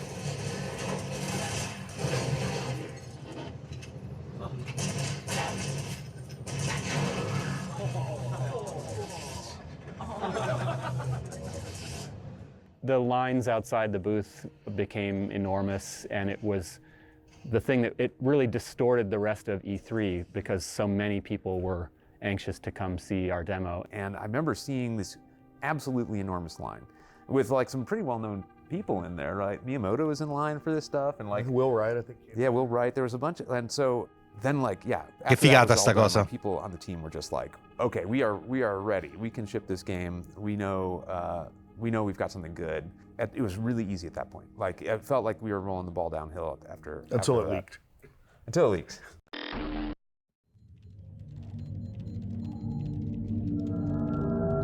Capitolo 7 di Hack. È il documentario di Half-Life 2, per chi lo sta chiedendo. Like, you start off with something that just doesn't make a whole lot of sense, and you start pulling on that sweater thread. Gabe's brother had a company called Tangis, and they made wearable computer stuff. So he was kind of winding it down, and he had 1 or 2 Unix servers that hosted the tangis.com domain name. Unfortunately, they were put inside the firewall and didn't have the latest Linux or whatever security updates on them. And so this kid from Germany was able to sort of exploit his way into that. He sat there for months, I think. He was able to sync the build, all the source code. I was riffing ideas for, I think in particular, Counter-Strike. That information ended up on one of the internet chat rooms. And only 2 people knew the contents of that email. It was, of course, Gabe and myself. And I went to ITG and said, this could only have come from a leaked email. We got to figure out how that got out there. But I remember at some point Gabe walking around, you know, like one of those moments like, turn your computer off, something just happened. Yeah, that's right. Like I remember the video on my desk and he coming like, turn your computer off, I think we're being hacked. And I was, what? Like, I didn't know what to do. I actually did not know what to do. I remember coming in that morning and figuring it out, and it just felt like someone had just punched me in the gut. You know, it's like the bit in movies where, like, after an explosion, they'll have a scene where someone's like staggering around the street and everyone's like, yeah. What's this mean? Like, can we still keep working on the game? Yeah. Like, is someone just going to release the whole game tomorrow? And I don't know if the guy who hacked it intended to, I think, he showed I don't it to think friends. He intended the wide distribution. He showed it to friends, and then one of his friends posted it somewhere. Yeah. Unfortunate. Yeah. Che bordello. Una build di Half-Life 2 è stata leakata online a settembre 2003. Per molti fan è stata un'opportunità per avere un'esperienza del gioco che aspettavano di giocare da anni. And one of the things I think that's pretty interesting is how much the leak of the game, the hack of our network and the leak of the game, how much that kind of shattered that confidence. It was like, you know, having a movie that you're working on be spoiled for the world. That's how it felt. Because we knew it would be hard for people to know that that existed and not go look at it all. It looked all broken to us, and it just felt really demoralizing. Oh man, I was seriously affected by that. I was pretty angry. So I don't know. It kind of affected me for a while. You know, having it called the beta when it was not even close to being a beta. Work in progress, you know. Wasn't really ready to be seen yet. Normally the office is pretty vibrant and loud, and people are riding scooters in the hallway and doing all sorts of stuff. Gabe's tube and throat singing, and it got very still and very quiet. I remember that. That was very eerie. That was the game that was going to make or break the company. We didn't know if we were going to have to go find jobs. Not only did it show everybody that we were not anywhere near where we said we would be, but all the work that we had in progress, all the plans that we were making were just laid out bare. And so a lot of us just thought, oh, we're toast. We've worked so hard, or we can go bankrupt.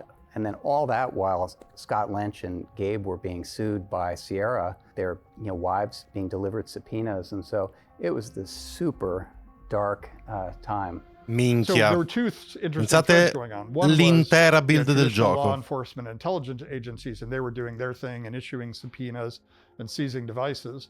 And then we asked our community to help us out. And I think Axel Gembe started to realize that he was being tracked down by the community, right? Everything was being, essentially, it was an open source investigation. So you could see that they were getting closer. And that's when he reached out to me. Of course, I was insanely furious with him, but we ended up running this sort of scheme with him where I was like, oh, wow, you must be really good at security issues. We should have you come out and interview.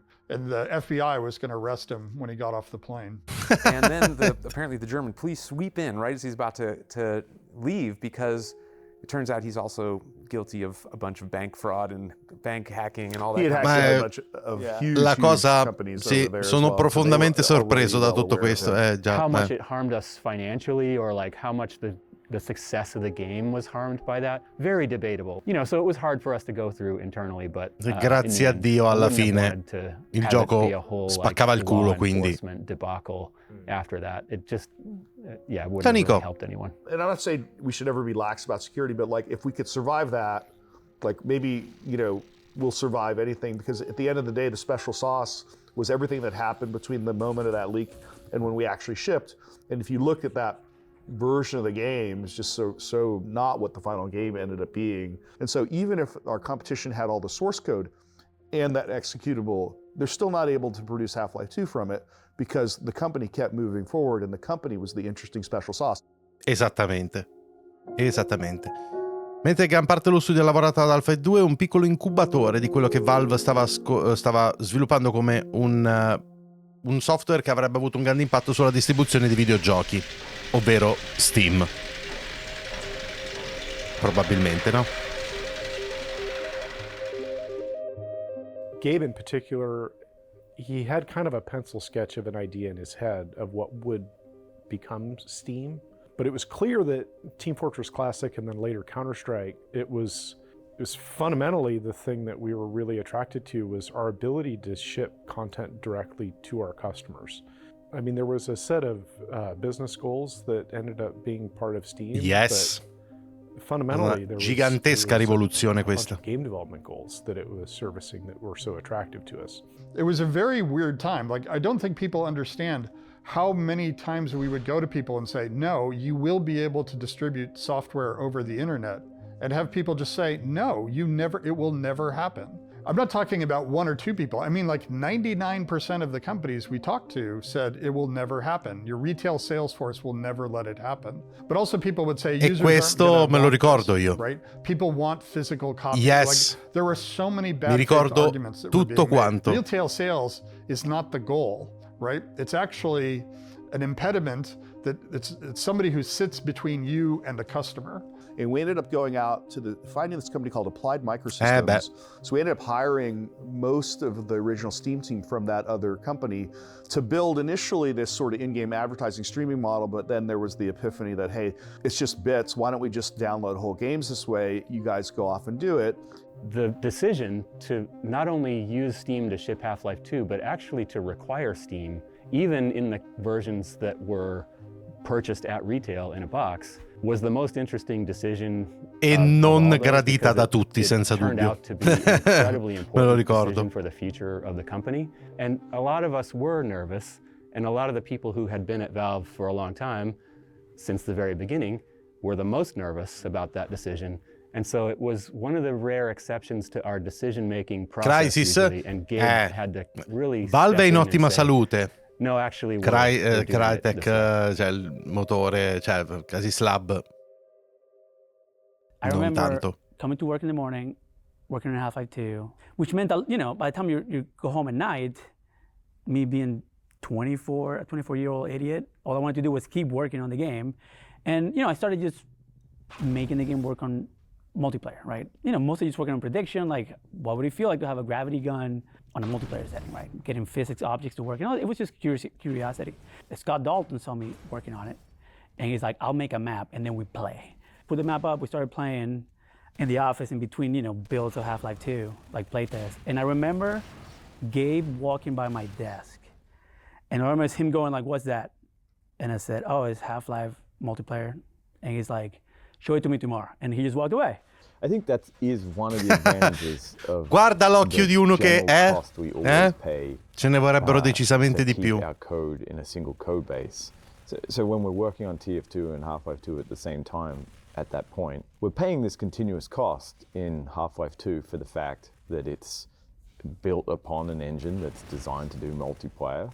But it means that when you get to this later point where you start asking, well, can we build multiplayer deathmatch out of this? Like, the code's all sort of built upon fundamentally a client-server sort of foundation.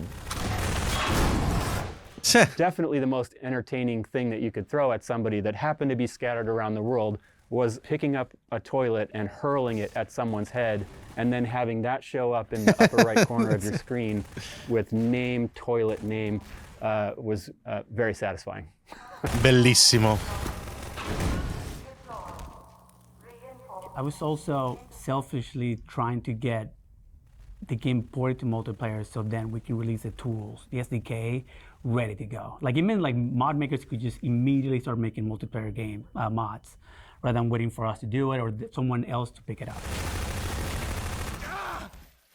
We were so heads down working on what we were working on, and we didn't really get a chance to play the train station. I remember that was one of the lessons that came away from Half-Life 1 is like, we need to be building these games backwards in a sense. the first thing we're going to put in front of people is the thing we built when we're as good as we can be at it. You know, we know our tools and things like that. And a lot of the anxiety over, are we building a good game, was behind us. And I felt really confident, yeah, we're building a really good game.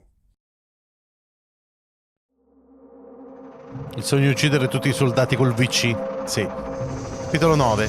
End of the line. Come siamo messi, ragazzi? We're entering the Gare d'Austerlitz. And this train station is very important because it's one of the main inspirations for the train station of City 17 where the player starts.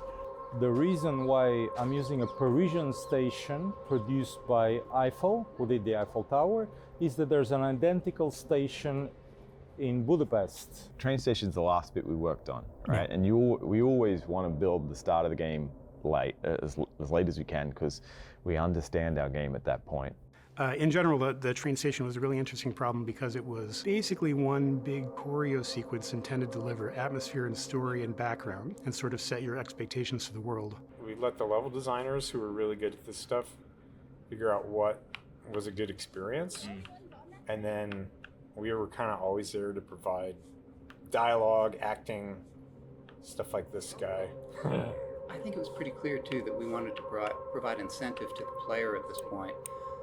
About how people were being mistreated, about how bad the situation was here, and kind of start to trigger that righteous indignation early. All this stuff is fun to look at, but you just assume it doesn't move and you can't interact with it, you can't pick it up. Because all the stuff we're going to do later with the gravity gun and everything, like, first we got to start just mundane stuff like that food, you know, that little empty bit of food. I mean, it happens like the moment you leave the train, wind comes and blows all the trash away. Doing it everywhere. You can see the vortigons sweeping. So like, guy pushing it on the cases, on the and all those things fall off. Yeah, and so you can pick those up and. We were like, if it doesn't have to be bolted down. Yeah. Just make sure that it gets knocked over. It can move. This guy looks vaguely familiar. There's something about the way he walks. It's like a beer drinker. Who would have thought Barney has the capacity to go undercover, right? Like that seemed to be, you know, above his pay grade, above his intelligence pay grade from the get-go. Look at that beautiful animation. But where'd his hat go? It's gone. Something is not right here. It's magical combine tech. We were trying to figure out how to get people to figure out how to pick up things and do things. And we were all just sitting around, because we've been having this problem for weeks, racking our brains, and I think Robin had a Coke can on his desk. And at some point I got frustrated, and I smacked it off his desk. I'm like, well, you pick that up then. And everyone kind of sat around, I was like, I just found it just an immensely satisfying piece of like a storytelling and world setting. You know, we got to use our physics tools and the choreo tools, and all of those things blended together into this very simple, clean moment. Like the can cup is perfect also. Questi piccoli dettagli in realtà sono molto importanti. Manipulate objects. Sì. It's also telling you something about the combine themselves and the Metro Cops. And your relationship. Right? Yeah, so like it was a twofer, right? We got those two at the same time. Physics is going to be a big part of our game. By the time you left train station as a player, like you understood that and you come to appreciate it. Because we couldn't wait until you got to Ravenholm before you found out how awesome physics is. If you'd had any kind of weapon, I think they would have had to kill you. And we found the longer we sort of held that away from ourselves, the more we were forced to come up with stuff that was still entertaining that you could do. Like the raid is a whole, you know, in the tenements, is a whole thing that could work because the player could only run. We don't very often force the player into a very specific set of actions. That's one of the few times that we had to learn to really corral the player, and I think it ended up being pretty successful. Like, I think the consequences for sort of not following on the clear path were quick and efficient.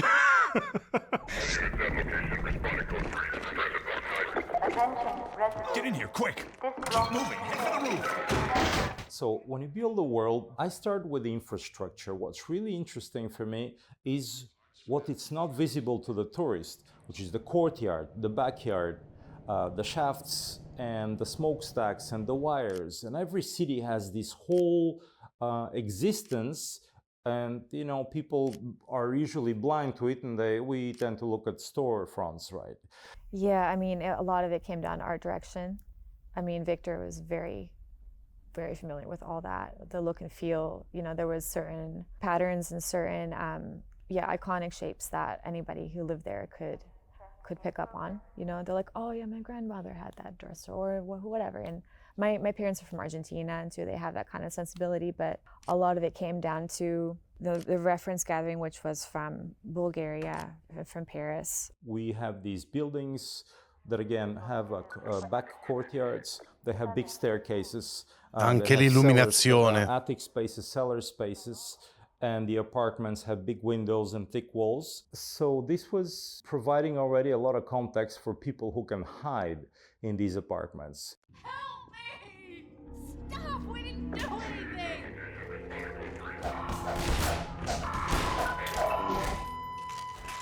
They'll be looking for you now.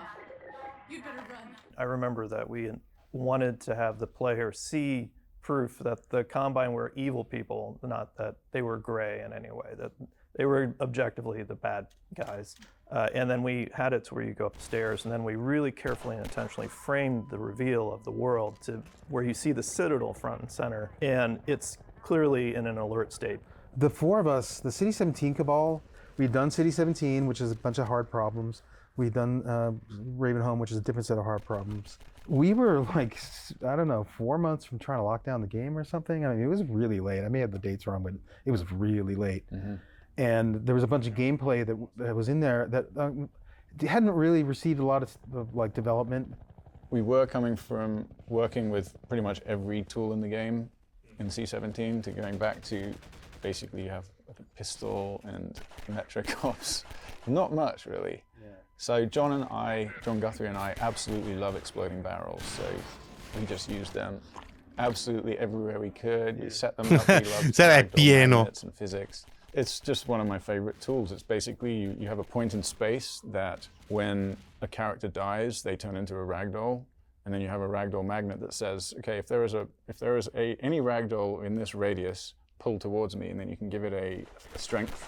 And so if somebody dies in an especially dramatic location, you can have an especially dramatic death, and we just use that absolutely everywhere. I mean, you can use it to just pull someone directly down. So in that bridge, the train bridge, I put magnets directly beneath their feet, so it looks like they just, like the planks beneath their feet broken directly down. I mean, they died from a broken plank, which doesn't make any sense, but they looked pretty cool. It was so orchestrated, I guess, because we didn't want it to, like, we didn't really have a lot of time to have a lot of bugs come out of it.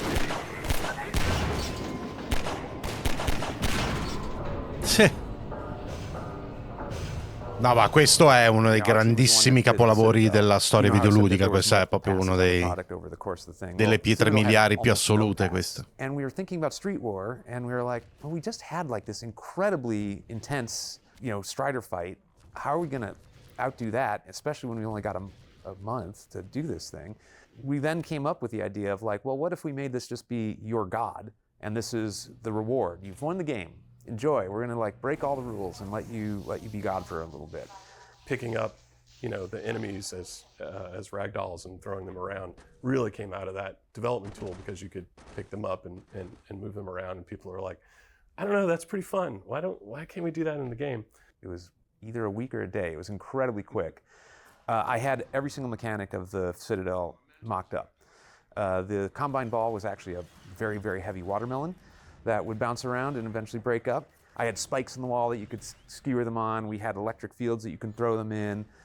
We had the 0G fields that they would get stuck in. And we had ripping off the machines off the walls. All that stuff all came together within an incredibly short period of time. Questa è una cosa che very shortly after that, avete presente Control? Ci avete giocato? Questo è veramente divertente. In Control ho tirato molte più cose di quanto non abbia sparato. It never just materializes out of nothing in that short a time, and is just something that everybody's excited and happy about, and it just it felt really good to be a part of that. Mentre il team stava lavorando duramente per preparare Half-Life per il rilascio, lo studio stava perdendo soldi per via della causa legale. I started working on trying to find another source of funding to keep Valve going. I started working on a deal with a big publisher that was for Counter-Strike 2. So we're right there, ready to sign. We're really kind of running on fumes at that point, and then get a phone call and they're like, yeah, we changed our mind, we're not doing the deal. You know, I remember one conversation with Gabe, which is like, he was like, so how fucked are we? And I was like, well, we're kind of screwed. We could probably reformat everything that we're doing, but it means we'd lay off people. And we still had the huge uncertainty of what is going to happen in the lawsuit. Immediately started chasing another publisher and were able to get a deal done with another publisher for Counter-Strike 2. When we got the deal done, Gabe at that point was super into knives. And as the deal gift for the parties, he built a knife that was inscribed Counter-Strike 2. Okay. And so the deal structure was, after we ship Half-Life 2, if you decide that you don't want to keep moving forward, then you can just decide to terminate the deal and we'll pay the money back. That ended up happening. So maybe a good choice because it took us a long time to ship Counter-Strike 2.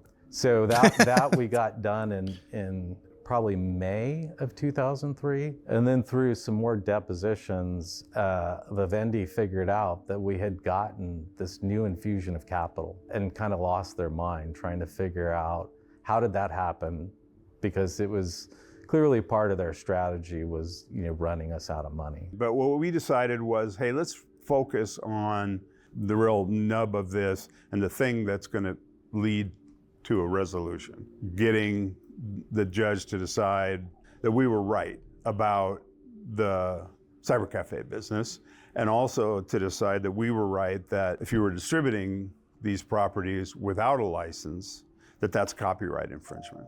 You know, we had asked for information about what they were doing in Asia, including Korea, and they, I think, to try to make our lives more difficult, produced a big chunk of documents in Korean, that were in Korean. I mean, everything from email to contracts to you name it. And one of the things they were doing is just Simpatici. dumping huge amounts of discovery on it to force us to go and just have somebody go and look through it. It's like, oh, look, they ordered sandwiches again, right? It has nothing to do with the lawsuit. It's just an attempt to overwhelm us with Sommergere di carta è una strategia legale, adesso meno, ma una volta era molto famosa. Particularly problematic for their case. That will eventually just we'll either spend a bunch of money, which plays into their hands, or we'll just eventually give up because it's finding a needle in the haystack. And then we found the needle in the haystack, and that changed things quite dramatically. Ah, ecco. It just so happened that there was an intern, summer associate, who was a native Korean speaker.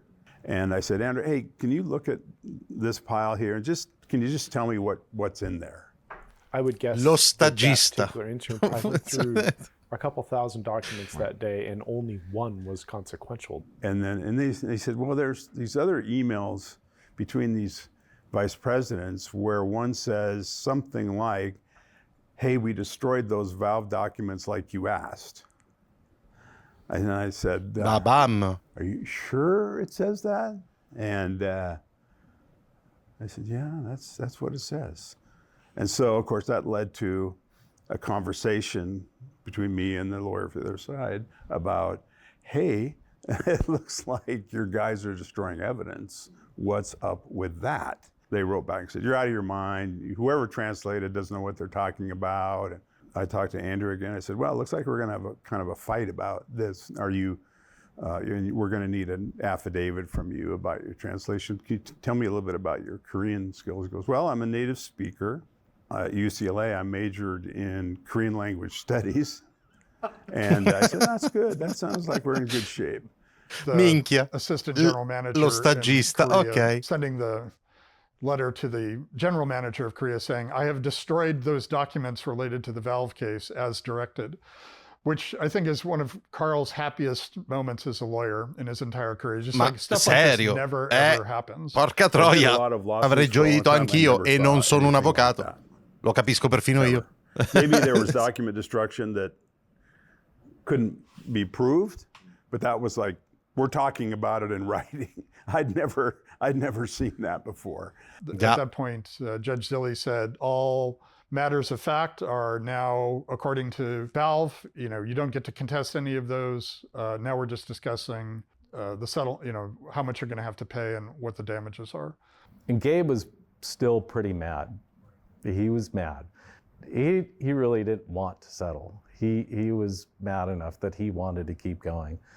But I remember sitting down with Carl and having a conversation with Carl, and I was like, so Carl, what do you think? Should we settle at this point? Is the right number? And he was like, well, there's this old saying, there's a difference between being a pig and a hog. That's great. Carl was done with the deposition, and that was the only question I asked him to ask that particular witness was, is Half-Life 2 being replicated and shipped to retailers? He said yes. And the relief was, hey, no matter what, at least the game's going to get out to people, which is kind of that's a pretty unusual way to find out from your publisher that they're shipping your game to retail.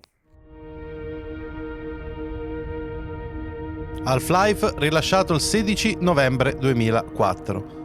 Ha vinto 39 Awards Game of the Year e spesso messo nella lista dei giochi migliori mai esistiti. Perfettamente d'accordo.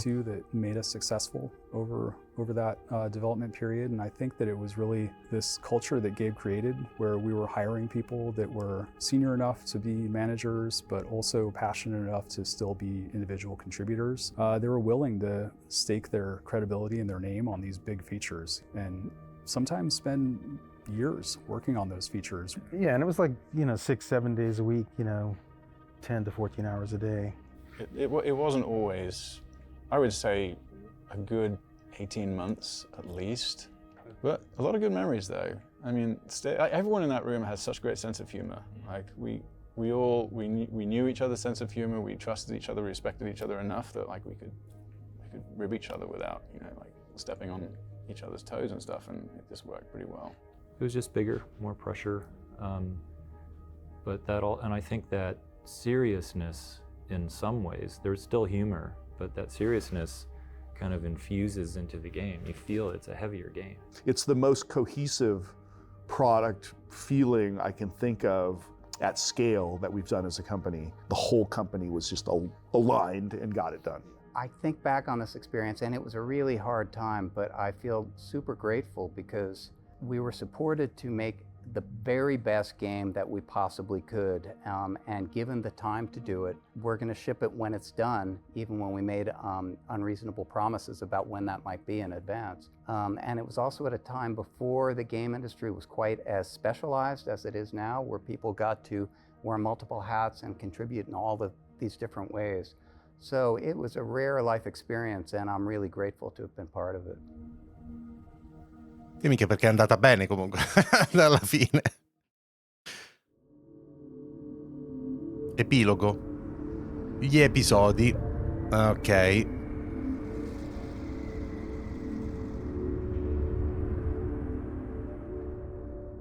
Yeah, man, part of the fallout of Half-Life 2 shipping was the realization that we can't do 6-year-long bet the whole company bets over and over again, and if we get it wrong one time, we're a big crater in the ground, as Gabe would say. And so we started to think about episodic releases. The first idea when they pitched it to us, like, we're going to do this episode of content, we'll do one every 12 months. Questione generazionale è Valve vecchia scuola, assolutamente. Sono pronto a scommettere che un po' di Valve è ancora così, But then, it just got out of hand. So when they decided to start playing with episodic content, the promise for me that I felt was we can build smaller pieces, denser pieces faster, and we know what we're doing. We're going to be really good at this. So a lot of it was like, do more with less, like keep a bunch of the existing stuff and retweak it to make some new interesting scenario. Like probably the biggest real new thing for episode 1 as far as technology was just having Alex with you throughout the entire thing and having her behave in a way that was believable and fun. She's with you for a few distinct parts in Half-Life 2, but they're always pretty heavily scripted and not really in combat. Having her there and able to actually be a useful companion, so there's a lot of little tricks that we did to try to make that as fun as possible for players. She doesn't have supernatural knowledge. She's not like just finding things without you lighting them up. But like if you throw a flare out or you look at them with the flashlight, it's like, okay, she's gonna go for that target because she can see it. We were like cranking on that, and it took forever. Figo. Like we were not just partying, hanging out. No, I was that pretty was- much crunched that whole project, I think. Yeah, we were crunch mode. And then same thing with episode 2. We started at the same time as episode 1. And so we ran for an extra year that way, which allowed us to stretch and push more. So the hunters were initially something that we wanted to have a more sort of frenetic pursuit built into the design of the character. So it was really focused on, at the time, creating a creature that could follow the player into more types of spaces. One of the questions was, how do we keep Alex out of your way during this really intense, high-action scene where the player has agency to make whatever decision they want about where they want to be inside the house and that sort of thing. And that's when we got the idea to have her sort of camp out by a window, and she would fire out the window and let you know if she saw any hunters or soldiers out that window. And if the player started to spend time at that window, she would find another one to go be at. I mean, so Dario Casali was trying to create this final fight in episode 2. The Striders always reminded me of AT-ATs in Empire Strikes Back. And of course, we wanted something fresh because just rocketing a ton of Striders wasn't going to be a bit repetitive after a while.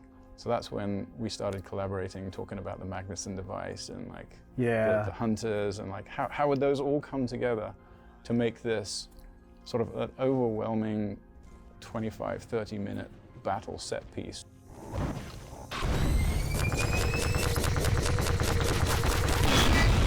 Bam! Citizens Che figo. And the hunters and Non so se lo so mai fatto questo. Are all secretly in cahoots to create this tension, because what we always wanted was gotten the Magnuson device on the last guy. Are you going to be able to shoot it? Oh my God, the rocket's going to be destroyed, and then boom, you hit it, so that when everyone comes out running, you really feel heroic. You have the car and you have a big space, and you're not guided anyway. You have to go and take care of this threat in a way that you think is best.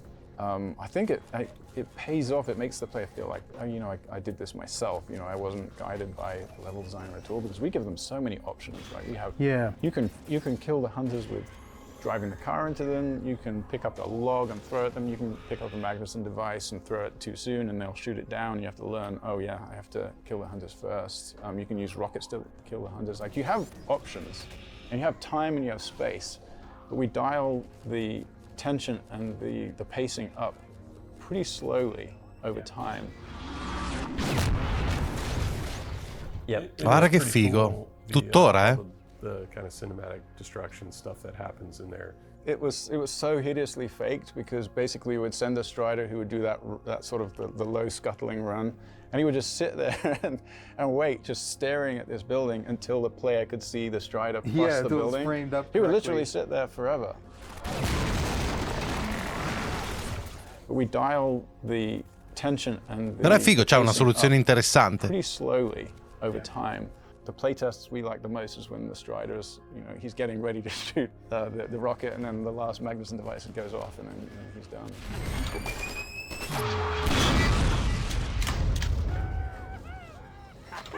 Nice one, Freeman! We did it! We held them off! People were failing left and right, and the team was calling for the map to be cut. Wow, I took a lot of heat for that. And both of us did. Yeah, we had to see it through. We were going to do an arc of 3, of course, because that's just how you think of stories in those terms. And then you want the high point to come at the end of the second one. And Gabe at one point saying, "Who's the important character you're going to kill?" I'm like, "Lamar is going down. This is going to be it. I want the end. I want episode 2 to end with Lamar floating into space and everyone cries." And Gabe's like, "That's not good enough." The episodes were, a lot of that was an experiment on what's the right amount of episode. Episode 2 was longer than episode 1 and bigger, and people liked that better. But it also took longer. It took longer to make, and people didn't like it as much as they liked Half-Life or Half-Life 2 kind of scope, right? Yeah. So by saying episode, are we solving a lot of problems here, or are we just making a sideways trade-off. You know, I think that's maybe the way I felt about it. Even into episode 3, I still don't know what that would have been if we'd built it, because it hadn't been built. That was the feeling of excitement of something I can't even imagine is going to happen as a team. I was not like imposing like a top-down, this is what we must do to tell our very important tale. You know, it's like, oh, we have new features? Like, how do we use, what kind of story can we do with these now? Well, I worked on episode 3, and I was working on this gun called the ice gun that basically let you create amorphous shapes out of ice. So you could like raise a little ice wall in front of yourself. It would be attached to the floor, and then the Combine soldiers could shoot holes in it, and it would shatter and break like kind of like glass, I guess. So that was the primary mode of you could build ledges for yourself to get down, you know, cliff faces. It had another mode that was like a kind of like a Silver Surfer mode where you would extrude the ice in front of yourself and then run along it and use it to cross gaps, go over chasms and things like that. What else do we have? It was set in the Arctic because it was centered around Borealis. I remember the little blobby, squishy. Oh yeah, Brian was working on the blobs. So we had the isosurfaces that we ended up using in Portal for the paint. So we had that as an enemy. It was a blob enemy, and it could change its shape, and you could choreograph its shapes with some content tools. And then it could also split into little hoppy blobs that could, they were almost like little head crabby things, but they were, you know, they were little splats that would hop around. And we were doing all kinds of stuff with that. It could pass through grates. You know, you could get more gameplay out of something where you had maybe a couple of creatures with simpler behaviors. Oh yeah. And then you would spend time like combining them with other game mechanics. Story was never the boss of anything. Che figata. It was always you know, we worked on a peer-to-peer thing. We were all gonna, what can we do? What do you think would be cool? It was still a collection of like playable levels in no particular order, and a collection of story beats and story concepts. And we were still like, probably another 6 months we would have had a critical mass of like mechanics, and then start putting them in a timeline. I think probably 1.5 years easily, you know, depending on how ambitious we got. Could have been, you know, 2.5 more years. Yeah. Probably. It's hard to be a lot less than 2 years. Yeah, I think we were 6 months in on it when we moved to Left 4 Dead. I don't know, we were moving at a pretty brisk pace too. I thought that we needed to go much bigger on episode 3 or do something else, because I don't know if this is the right way to describe it, but element fatigue. I think we had really explored a lot of what made sense in the Half-Life universe and setting. Arcane was building the Ravenholm game, and even they were having trouble doing cool new stuff with this tool set. And like, if those guys can't figure out a bunch of cool stuff to do with this, I think we're running out of fuel. Episode 3 is coming along. It's like, well, it's the new big thing here. It's got to be bigger than all the stuff we just did. You know, even episode 2, and it's like, oh my God, you know, it just becomes. Are we allowed to cry in this documentary? That's what I want to know. Left 4 Dead needed kind of an all-hands-on sort of an effort to ship, and so we put down Ep 3 to go help Left 4 Dead, and it was a really tight shipping schedule, and it required a lot of work from everybody to get out the door, and it was worth it. I mean, it was. Yeah, Left 4 Dead came out. Left 4 Dead came out great, but it took long enough, and this is the tragic and almost comical thing about it, was it took long enough that then by the time we considered going back to episode 3, the argument was made like, well, we missed it. It's too late now, you know, and we really need to make a new engine and, you know, to continue the Half-Life series and all that. And now that just seems, in hindsight, so wrong. Yeah. You know, we could have definitely gone back and spent 2 years to make episode 3. And you can't get lazy and say, oh, we're moving the story forward. That's copping out of your obligation to gamers, right? Yes, of course they love the story. They love many, many aspects of it. But sort of saying that your reason to do it is because people want to know what happens next. You know, we could have shipped it. Like, it wouldn't have been that hard. You know, the failure was, my personal failure was being stumped.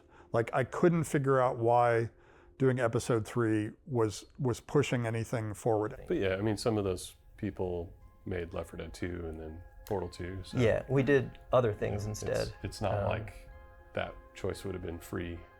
Right. In terms of the players, like, they may have gotten that and not... And given up something else. Yeah. So it's hard to say. But a lot of us have been doing Half-Life for 8+ years. We saw a bunch of really compelling reasons to go explore more multiplayer-based projects too, because not only just what customers were doing, but internally, you know, we found ourselves wanting to play a lot of multiplayers. It sounds silly to say it because we're a relatively big company that has a bunch of stuff, but we're not that many people. There's 300 something people here, and so we're working on a bunch of different projects, and it's like, you know, people are passionate about Portal, people are passionate about TF, people are passionate about Left 4 Dead and Half-Life, and, you know, CS and Dota, Deadlock. I mean, there's a lot of things there, and you know, I also work on our hardware. Cominciano a essere tanti, eh? Steam Deck and Deadlock ancora non l'ho giocato io, penso. Tiny bit on VR. Unfortunately, for any decision we make, somebody is going to be unhappy, but hopefully we're making a bunch of people happy with the choices we do make. If it weren't for the episodes, there'd be no such thing as Dota. And I know that sounds really weird, but it was the things that we learned in developing the episodes that led to, you know, Team Fortress, to more rapid updates. I think everybody that worked on Half-Life misses the working on that thing, but it's also hard not to be like, man, I've seen every way that you can fight an antlion or, you know, whatever. And so you want to, like, you know, get some space away from it until you can come back to it with fresh eyes. It was easy to think about VR being a vehicle for Half-Life because that was a big technological innovation and kind of a core reason for that product's existence. And I think, like, one of the things we have internally tended to attach to the Half-Life IP is innovation. Innovation is oftentimes enabled by a technological innovation. Clearly there was a ton in Half-Life 1 and 2. And so, yeah, it's an interesting challenge moving forward to, like, think about what that means for future Half-Life stuff, for sure. The ending of Half-Life Alyx is somewhat a self-critical realization, so that was super satisfying, and all credit to the people who are specifically involved in that decision and those sets of designs. I think that Half-Life represents a tool we have and promises made to customers to capitalize on innovation and opportunities to build game experiences that haven't been involved previously. And I think that there are no shortage of those opportunities facing us as an industry right now. Avete colto il messaggio? Avete colto il messaggio? Per come l'ho letta io, in pratica ci sta dicendo che un gioco... Oh, fiddlesticks. What now? Ok. Ok, è finito, ragazzi. Avete colto il messaggio finale? No? Che trovo veramente molto molto interessante. Cioè che in sostanza ci sta dicendo, ok, nel senso, Half-Life è legato ovviamente al concetto di innovazione, no? E evidentemente finora non c'è stato, o almeno c'è stato abbastanza per fare Alyx con la realtà virtuale, che è considerabile una sorta di spin-off, anche se secondo me è praticamente il vero Half-Life 3 da certi punti di vista. Ma il nostro settore è sempre pieno di rivoluzioni tecnologiche, di cose che arrivano che sono interessanti, prima o poi ci darà lo spunto per fare Half-Life 3, no? Vuol dire che ancora non è successo, ma magari un giorno succederà. Questo io credo che sia il messaggio. E tutto ciò è molto interessante, secondo me. No? Questo è un po' quello che ho capito io da quello che ha detto Gabe Newell. No? Non trovate? Per farvi grazie mille dei bits. Allora, ragazzi, guardate, non c'è molto da dire, perché 2 ore di documentario hanno mostrato tutta la meraviglia di quello che è stato Half-Life 2, ok? E mi dispiace tanto di ricordarmelo davvero a pezzi, perché è passato decisamente troppo tempo. Ero giovane e tendo a non ricordarmi troppe cose, ho una pessima memoria io. Quindi non c'è molto da dire. Molti hanno rimarcato la differenza tra questo e il mondo AAA di oggi, ma è ovviamente una di quelle cose che era vera anche allora, perché c'erano non usciva mica solo Half-Life 2 in quegli anni lì, uscivano anche altri prodotti e non tutti erano mostruosamente ispirati. E poi una testimonianza al lavoro creativo che ha fatto Valve, apprezzo di aver fatto un po' di tutto, avete visto che delirio è stato in alcuni momenti, no? E che cosa hanno fatto, veramente un grandissimo tributo e una testimonianza, un po' di informazione e anche qualche prospettiva per il futuro, quindi secondo me molto molto bene. Ok, va bene gente, non credo ci sia davvero altro da dire. E forse lo dovrei rigiocare, dopo che è passato veramente tanto tempo. Chissà cosa succederà.